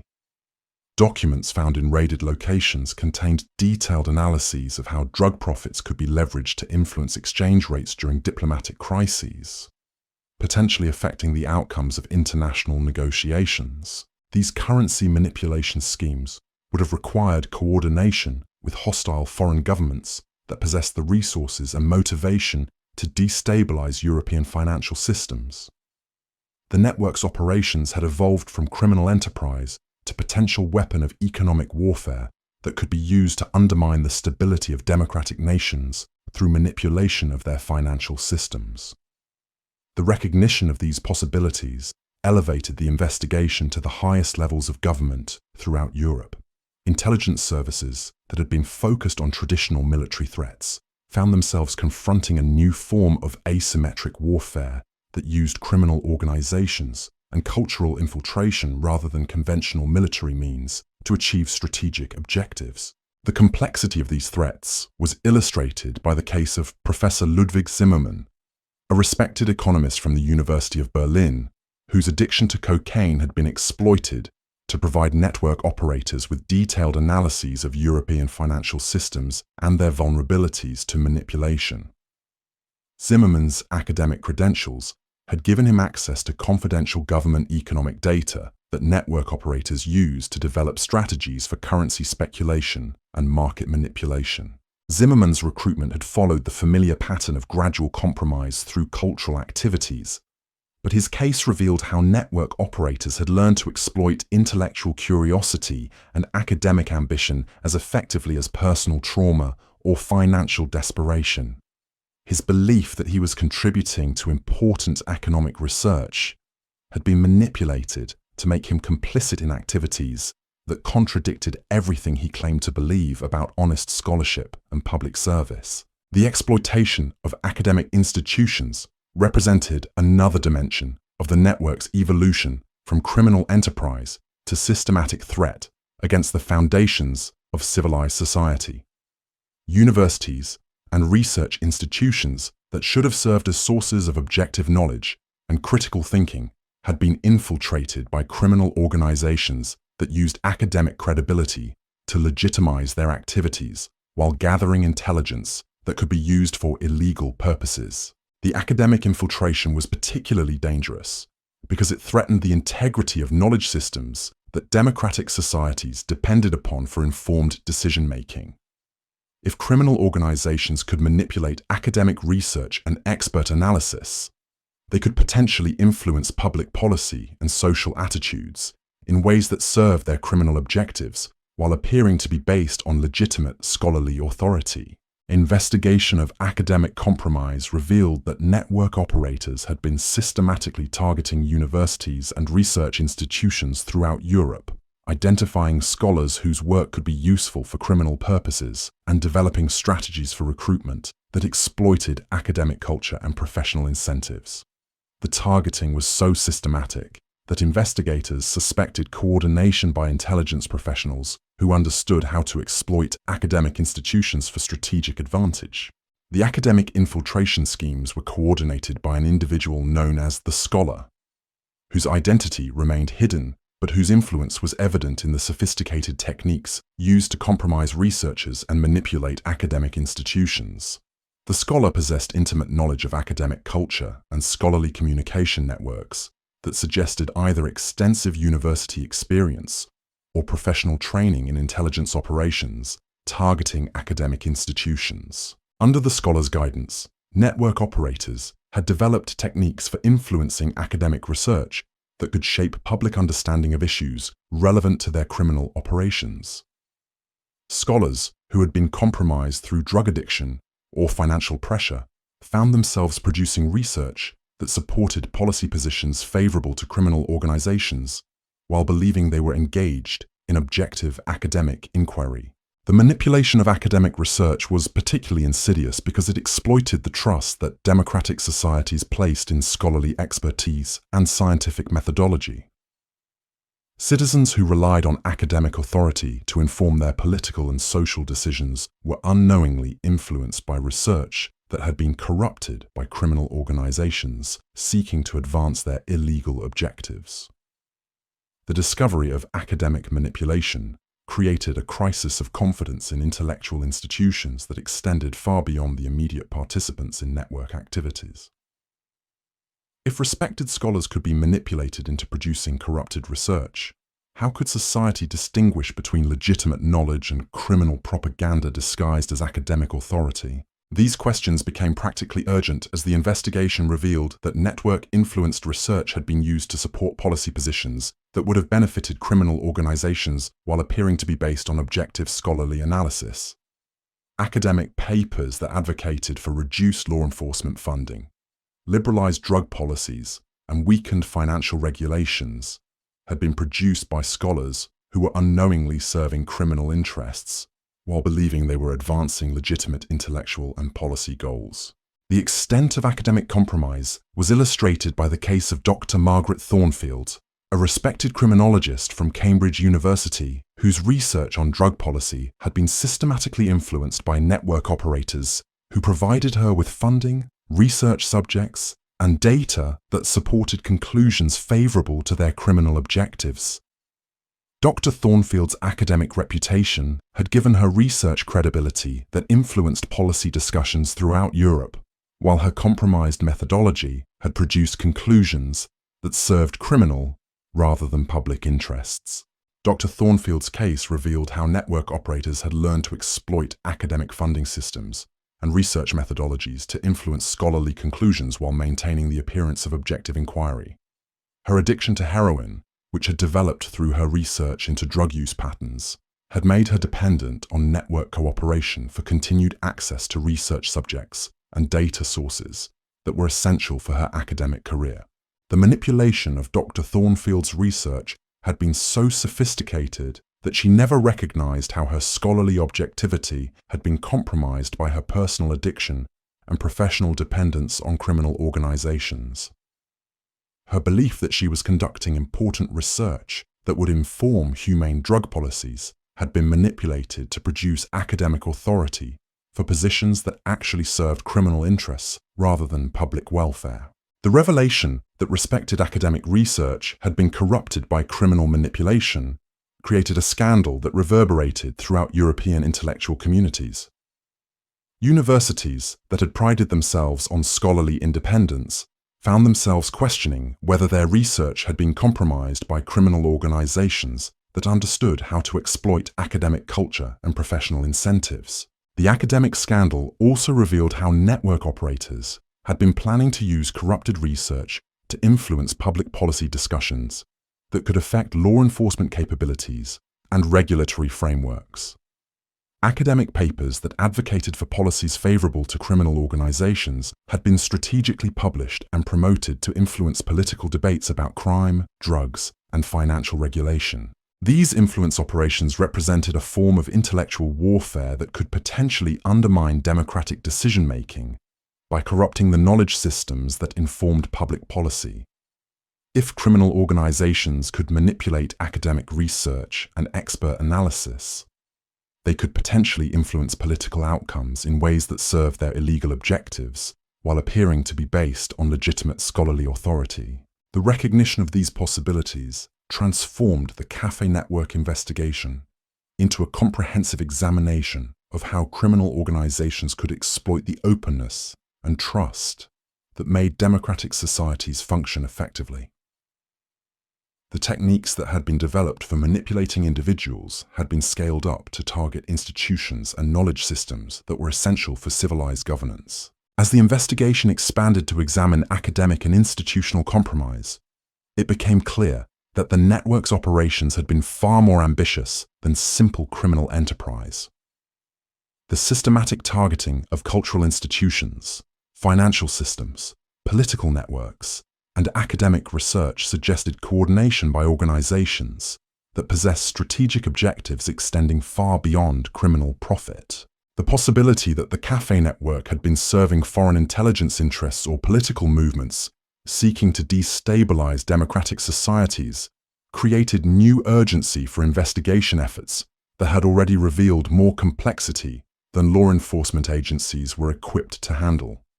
The heroin havens of Parisian cafes had been revealed as components of a sophisticated assault on the foundations of European civilization that would require unprecedented cooperation between law enforcement, intelligence services, and democratic institutions to address effectively. The network's participants found themselves caught in conflicts they had never understood. Their personal struggles with addiction and cultural alienation transformed into elements of larger battles over the future of democratic society. Their stories had become cautionary tales about the vulnerability of human freedom in an age when psychological manipulation and institutional corruption had become weapons that could be wielded by hostile forces seeking to undermine the foundations of civilized order. The investigation continued to reveal new dimensions of the conspiracy that suggested the full scope of the network's operations might never be completely understood. But the evidence already gathered had provided insights into the vulnerability of democratic institutions and open societies that would influence security policy and law enforcement practices for generations to come.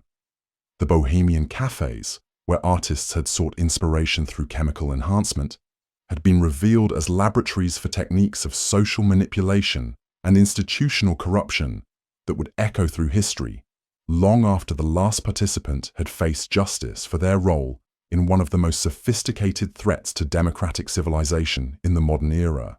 The spring of 1929 brought revelations that would forever change how European societies understood the relationship between cultural freedom and national security.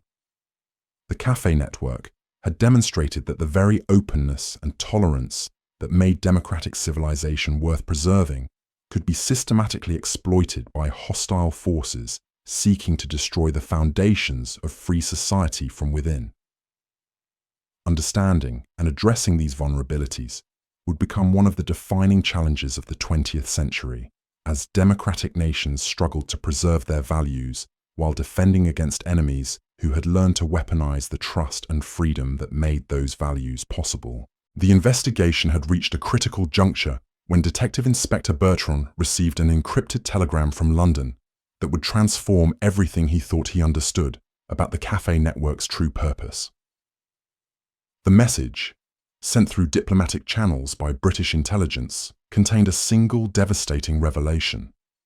The network's operations were being replicated simultaneously in 12 major European cities, suggesting coordination by an organization far more sophisticated than anyone had imagined. The telegram's contents were based on intelligence gathered by Agent Sarah Whitmore, a British operative who had been conducting parallel investigations in London's Bloomsbury district. Whitmore had discovered that wealthy British expatriates were returning from Paris with more than just artistic inspiration and narcotic dependencies. They were carrying detailed instructions for establishing similar operations that could target Britain's aristocratic and intellectual elite through the same cultural manipulation techniques that had proven so effective in French café society. Agent Whitmore's investigation had begun when Lord Pemberton's youngest son, Charles, had died of a heroin overdose in his Mayfair apartment surrounded by paintings that subsequent analysis revealed were worthless forgeries purchased for astronomical sums. Charles's death had initially been dismissed as another tragic example of aristocratic excess, but Whitmore's examination of his financial records revealed transaction patterns that mirrored those discovered in the Parisian investigation. Charles had spent the previous 18 months traveling between Paris and London, ostensibly pursuing his interests in avant-garde literature and experimental theatre. But his actual activities, reconstructed through painstaking investigation of his correspondence and financial dealings, revealed systematic recruitment of vulnerable individuals from Britain's most prominent families. His social connections had provided access to people whose psychological profiles matched those documented in the network's targeting protocols. The British operation had been established in a series of private clubs and artistic salons that appeared to serve legitimate cultural purposes, while actually functioning as recruitment centres for criminal activities. The Athenaeum Society, housed in a Georgian mansion near Russell Square, had attracted young intellectuals and artists through lectures on contemporary European culture and exhibitions of work by promising continental artists. But the society's real purpose was identifying and cultivating individuals who might be suitable for more intensive manipulation. The society's operations were managed by someone calling herself Lady Vivian Ashcroft, whose aristocratic credentials were as fabricated as her interest in artistic patronage.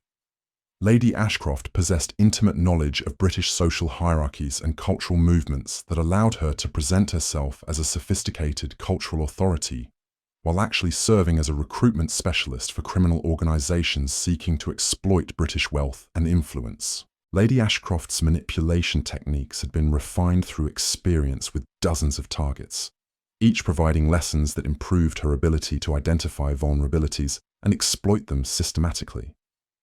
Her approach varied, depending on the specific psychological profile of each target, but always involved gradual introduction to increasingly exclusive cultural activities, where drug use was normalized through association with intellectual sophistication and artistic authenticity.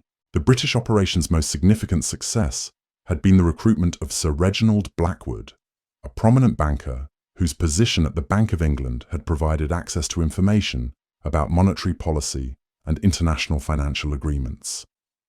Blackwood's addiction to cocaine had been carefully cultivated through his involvement in society activities, while his belief that he was supporting important cultural initiatives had been manipulated to secure his cooperation with increasingly compromising requests for confidential information. Through Blackwood, the network had gained advanced knowledge of British currency policies and international trade agreements that allowed coordinated speculation in financial markets throughout Europe. The profits generated through this insider trading had been used to fund expansion of network operations while providing resources for more ambitious manipulation schemes targeting government officials and military personnel. The British operation's financial sophistication had exceeded even the Parisian network's capabilities, demonstrating how criminal organizations could adapt their techniques to exploit the specific characteristics of different national financial systems. The coordination required for simultaneous market manipulation across multiple countries suggested involvement by organizations that possess both criminal expertise and strategic intelligence capabilities that extended far beyond simple profit motives. Agent Whitmore's investigation had also revealed connections between the British operation and political movements that were seeking to undermine public confidence in democratic institutions through systematic corruption of cultural and intellectual leadership. The network's targeting of university professors, literary critics, and political commentators had been designed to influence public opinion on issues ranging from drug policy to international relations. The political dimensions of the British operation had been coordinated by an individual known as the ideologist, whose identity remained hidden, but whose influence was evident in the sophisticated propaganda techniques used to manipulate public discourse. The ideologist possessed extensive knowledge of British political culture and media systems that suggested either insider political experience or professional training in psychological warfare operations. Under the ideologist's guidance, network operators had developed techniques for influencing political debates through manipulation of intellectual authorities and cultural leaders who shaped public opinion. Professors who had been compromised through drug addiction found themselves producing research that supported political positions favorable to criminal organizations, while believing they were engaged in objective scholarly inquiry. The manipulation of British political discourse had been particularly focused on issues related to law enforcement capabilities and international cooperation in addressing transnational crime. Academic papers and newspaper articles that advocated for reduced police powers and weakened international intelligence sharing had been produced by scholars and journalists who were unknowingly serving criminal interests while believing they were advancing legitimate political and policy goals. The discovery of systematic political manipulation created a crisis within British intelligence services that had been focused on traditional foreign threats while failing to recognize how domestic cultural institutions could be exploited by hostile organizations. The network's operations had demonstrated that open societies were vulnerable to forms of attack that used democratic freedoms and cultural tolerance as weapons against the systems they were designed to protect. The British intelligence revelations coincided with similar discoveries in other European capitals, where parallel investigations were uncovering evidence of coordinated criminal operations that shared techniques, funding sources, and strategic objectives.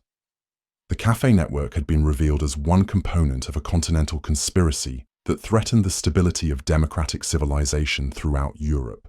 In Berlin, German authorities had discovered that several prominent cabarets and artistic venues were serving functions identical to those performed by Parisian cafés. The German operations had been adapted to exploit the specific cultural and political conditions created by the war's aftermath, targeting individuals whose psychological wounds and financial desperation made them vulnerable to manipulation by organizations that promised community and purpose. The Berlin network had been particularly successful at recruiting former military officers whose post-war struggles with unemployment and social displacement had made them susceptible to involvement in activities that provided both income and a sense of continued service to causes larger than themselves. These veterans possessed knowledge of military systems and government operations that was valuable to criminal organizations seeking to influence political developments or gather intelligence for foreign buyers. Colonel Ernst Müller exemplified the tragic exploitation of military veterans by criminal organizations that understood how to weaponize their service orientation and leadership capabilities. Müller had commanded a regiment during the war's final campaigns, earning decorations for courage under fire and developing deep loyalty to subordinates who had served under impossible conditions. His post-war transition to civilian life had been catastrophic, as the skills that made him an effective military leader proved useless in a peacetime economy that had little use for former officers. Müller's recruitment by the Berlin network had exploited his desperate need for purpose and his loyalty to former comrades who were struggling with similar post-war adjustment difficulties. Network operators had convinced him that his involvement in their activities was serving the interests of veterans who needed financial support and meaningful work opportunities. His belief that he was helping fellow soldiers had been manipulated to secure his cooperation with increasingly criminal activities. Through Müller's military connections, the network had gained access to weapons, transportation capabilities, and operational expertise that transformed their criminal activities into something resembling paramilitary operations. The systematic targeting of government officials and business leaders had been conducted with military precision that made traditional law enforcement responses inadequate for addressing the scope and sophistication of the threat. The militarization of criminal operations represented a new form of threat that existing law enforcement agencies were poorly equipped to address.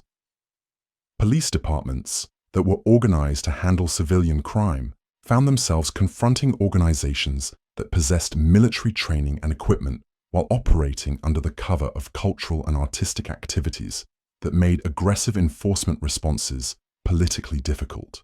The complexity of these military criminal connections was illustrated by the case of Captain Hans Weber, a former intelligence officer whose post-war involvement in network operations had been motivated by his belief that he was serving German national interests through intelligence gathering and political influence operations. Weber's military training had made him valuable for planning and executing sophisticated criminal schemes, while his intelligence background had provided techniques for maintaining operational security and avoiding law enforcement detection. Weber's case revealed how network operators had learned to exploit patriotic motivations and national loyalties to recruit individuals whose skills and connections could advance criminal objectives while appearing to serve legitimate political purposes.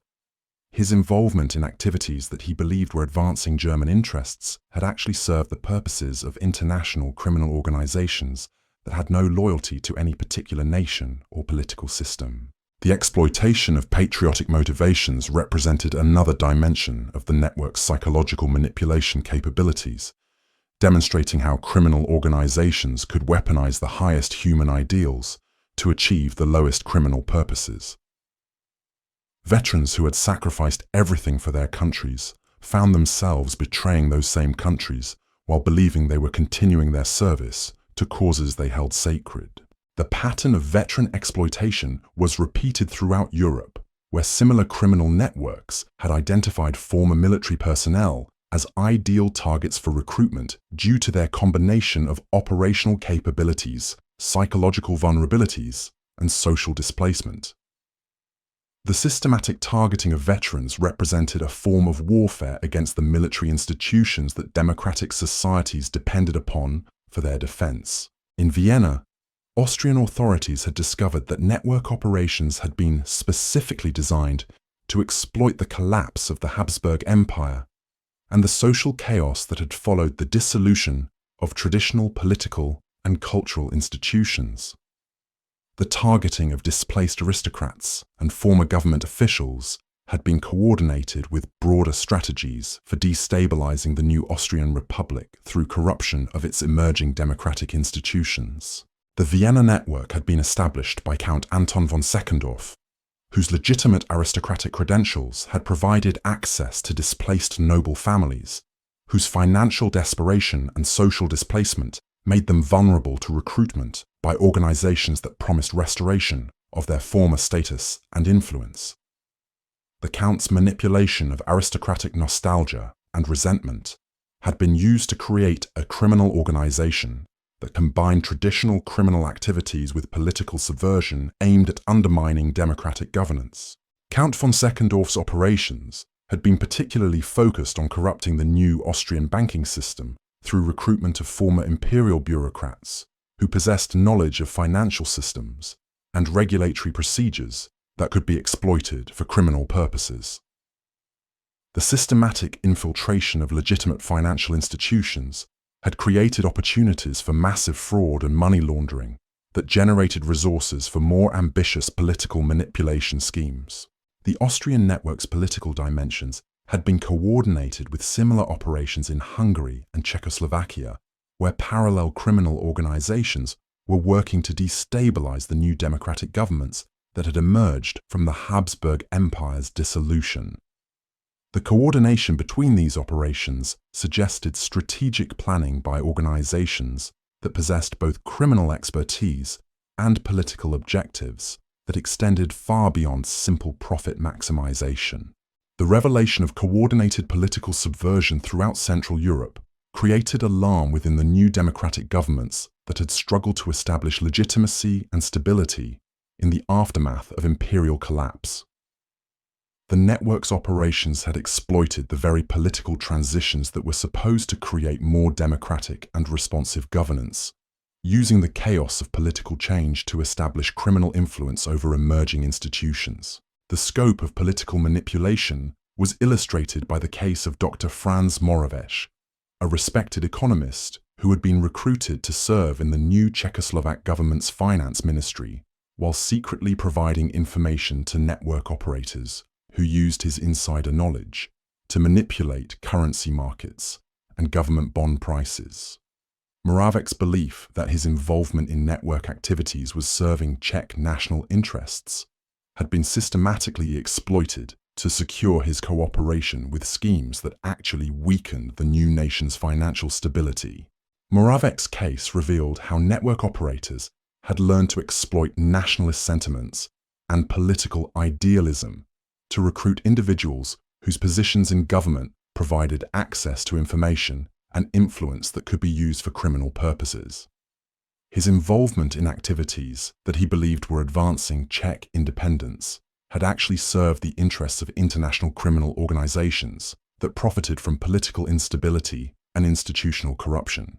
The exploitation of political idealism represented perhaps the most insidious aspect of the network's manipulation techniques, demonstrating how criminal organizations could corrupt the democratic processes that were essential for legitimate governance. Officials who had dedicated their lives to public service found themselves betraying the public trust while believing they were serving higher purposes that justified their involvement in increasingly compromising activities. The pattern of government infiltration was repeated throughout Europe, where network operators had systematically targeted the emerging democratic institutions that were replacing the imperial and monarchical systems destroyed by the war.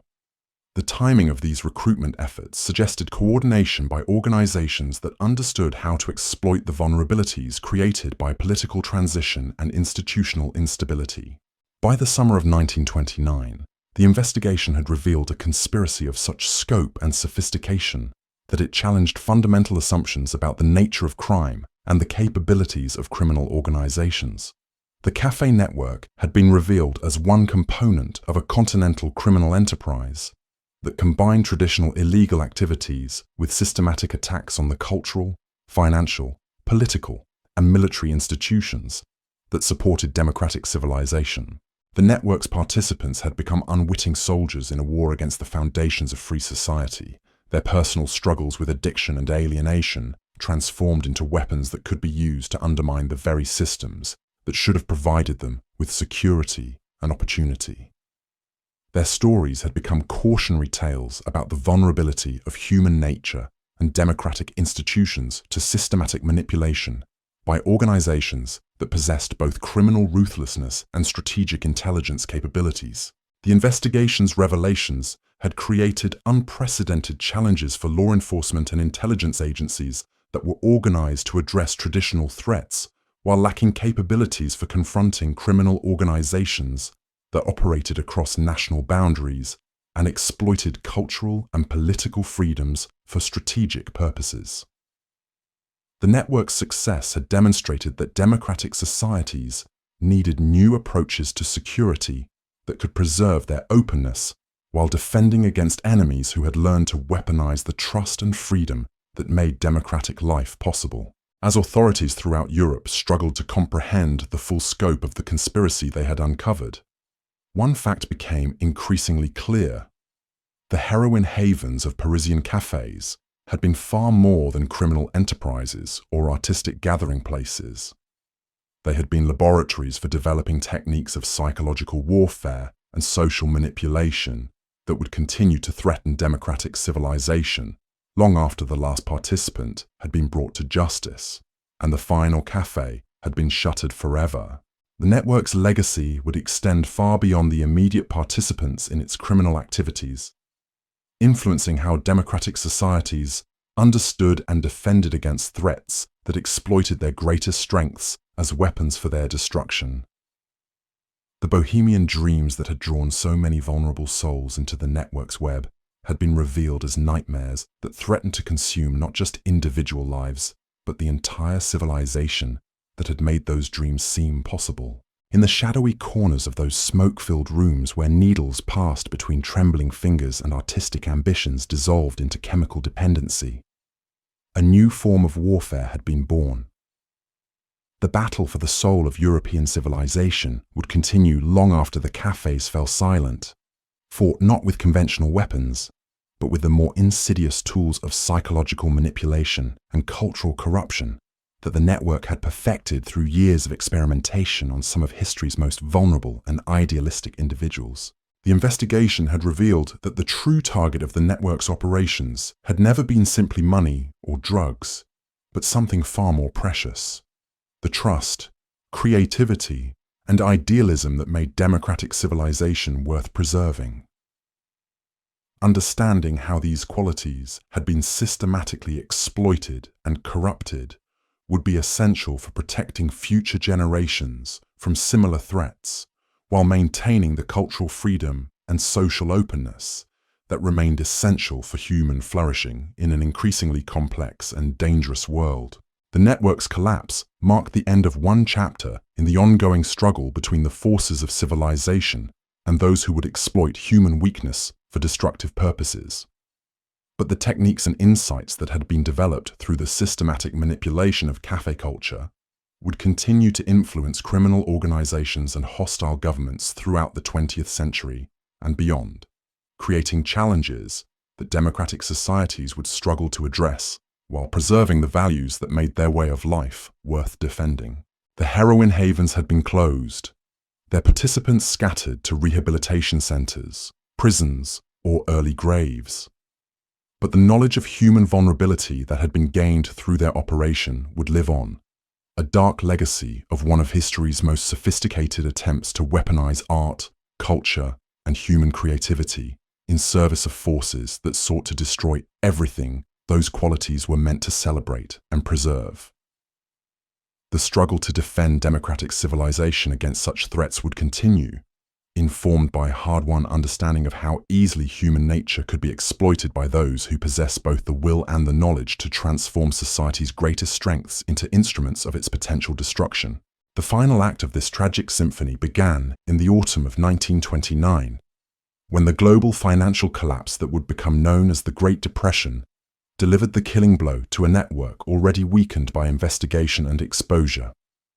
The stock market crash of October sent shockwaves through the wealthy families whose trust funds and investments had sustained the cafe operations, while the economic chaos that followed created conditions that made the network's sophisticated financial manipulations impossible to maintain.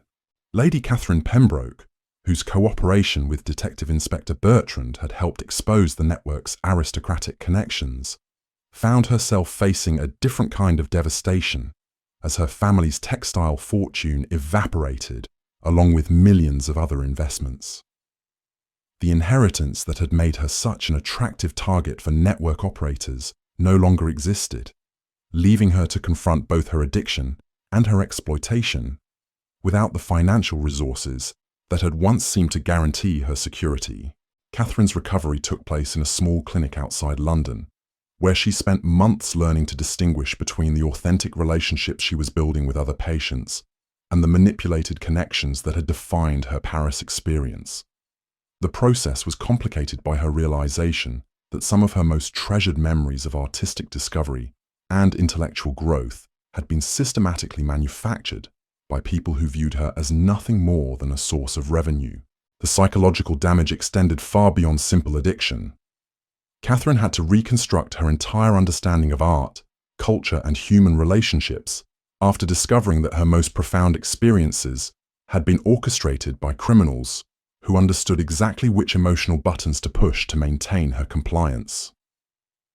The paintings she had purchased with such pride were revealed to be worthless forgeries, but more devastating was the recognition that her emotional responses to them had been genuine, even though the circumstances of their acquisition had been entirely false. Catherine's recovery became a model for treating other network survivors who struggled with similar challenges.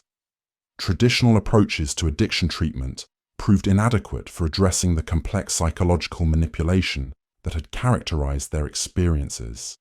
These individuals needed to learn not just how to live without drugs, but how to trust their own judgment and emotional responses after years of systematic deception. The treatment approach developed for network survivors incorporated techniques that would later influence therapeutic methods for treating victims of other forms of psychological manipulation and coercive control. The recognition that addiction could be weaponized as part of broader manipulation schemes created new understanding of how criminal organizations could exploit human vulnerability for purposes that extended far beyond simple financial gain. Dr. Edmund Whitfield, a psychiatrist who worked with network survivors at a facility in Switzerland, documented patterns of psychological damage that he termed manufactured dependency syndrome. His patients had been systematically conditioned to associate their most meaningful experiences with situations controlled by their manipulators, creating forms of psychological bondage that persisted long after the physical addiction had been addressed. Dr. Whitfield's research revealed that network operators had developed sophisticated understanding of human psychology that allowed them to create artificial emotional dependencies that were often more powerful than chemical addiction. Patients who successfully overcame their drug dependencies often continued to crave the social connections and cultural experiences that had been provided through network participation, even after understanding that those connections had been deliberately manufactured for exploitative purposes. The challenge of treating manufactured dependency syndrome required therapeutic approaches that helped patients develop authentic relationships and genuine cultural interests, while processing the trauma of discovering that their most cherished experiences had been systematically fabricated. The process often took years and required careful attention to preventing patients from simply replacing their network dependencies with new forms of artificial connection. Jean-Baptiste Moreau's recovery exemplified both the possibilities and limitations of treatment for network survivors. His cooperation with authorities had earned him access to experimental treatment programs that combined medical intervention for his heroin addiction with psychological therapy, designed to address the manipulation he had experienced. But his artistic career faced challenges that extended far beyond his personal recovery. The paintings Jean-Baptiste had created while using heroin possessed qualities that critics and collectors found compelling. But his work produced during recovery lacked the otherworldly intensity that had made his addicted period seem so artistically significant. This created a cruel dilemma. His best work had been produced under conditions that were destroying his life, while his healthiest periods produced art that seemed mundane by comparison. Jean-Baptiste's struggle with this artistic dilemma became a subject of intense debate within recovery communities and legitimate art circles. Some argued that his heroin-influenced work should be celebrated as authentic artistic expression that happened to emerge from tragic circumstances. Others contended that celebrating art produced through criminal exploitation perpetuated the romanticization of addiction and manipulation that had made network recruitment possible. The debate reflected broader questions about how society should evaluate cultural achievements that emerged from destructive or exploitative circumstances. If genuine artistic innovation had resulted from systematic criminal manipulation, how should that innovation be understood and preserved? Could the artistic value be separated from the criminal context? Or did acknowledging the art's significance somehow validate the methods used to produce it? These questions became practically urgent as legitimate galleries and collectors struggled to determine how to handle network-associated artworks that had been seized during the investigation.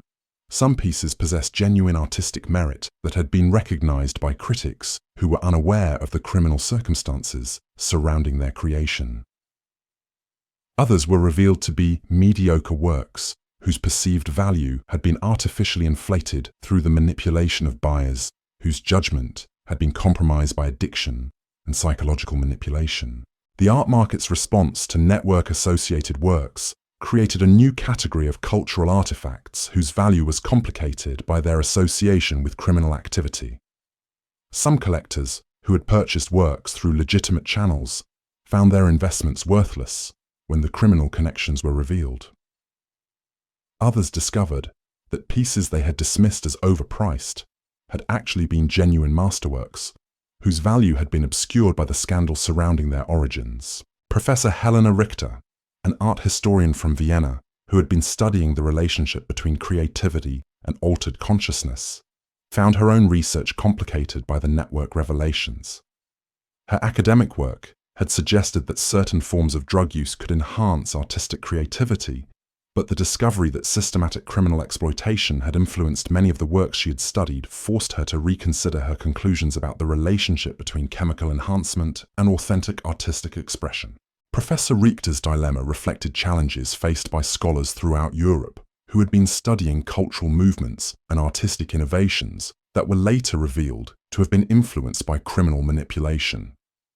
Academic work that had seemed to provide objective analysis of cultural phenomena was called into question when the criminal context became apparent, forcing researchers to distinguish between genuine artistic innovation and manufactured cultural significance. The academic community's response to these challenges led to new standards for research into cultural movements and artistic communities.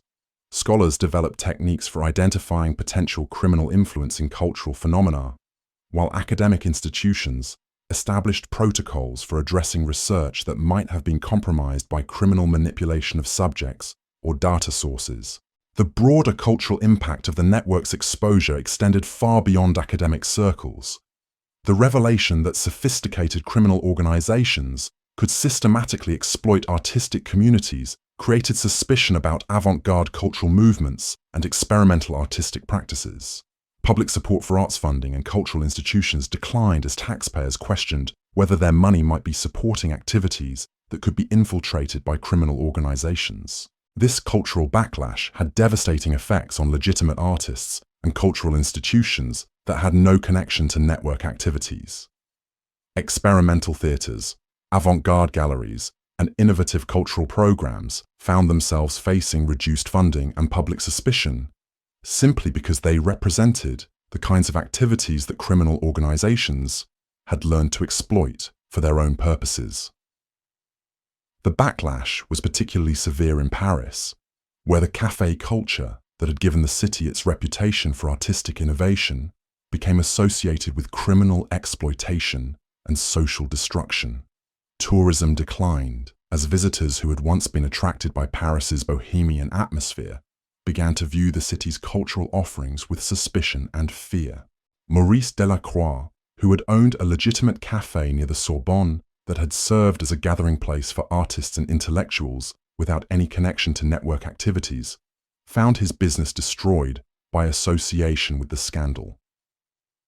Customers who had once appreciated his establishment's authentic bohemian atmosphere now viewed any café that attracted artists as potentially dangerous, forcing him to close a business that had operated successfully for 15 years. Maurice's experience reflected the broader damage that the network's activities had inflicted on legitimate cultural institutions and businesses throughout Paris. The systematic exploitation of café culture had created suspicion about authentic cultural activities that made it difficult for legitimate operators to maintain their businesses or attract customers who might be associated with artistic communities.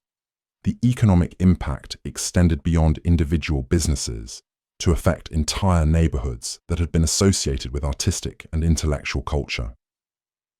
Property values declined in areas like Montmartre and Montparnasse, as the romantic associations that had attracted residents and visitors were replaced by concerns about criminal activity and social danger. The neighborhood decline was accelerated by the departure of legitimate artists and intellectuals who found themselves unable to pursue their work in environments that had become associated with criminal exploitation. The authentic cultural communities that had made these areas attractive were dispersed, leaving behind empty studios and abandoned gathering places that served as monuments to the network's destructive impact. The heroin havens of 1920s Paris had finally fallen silent, but their echoes would reverberate through history for decades to come. What began as bohemian dreams in smoke-filled cafes had revealed itself as one of the most sophisticated criminal conspiracies ever to exploit human creativity and vulnerability for destructive purposes.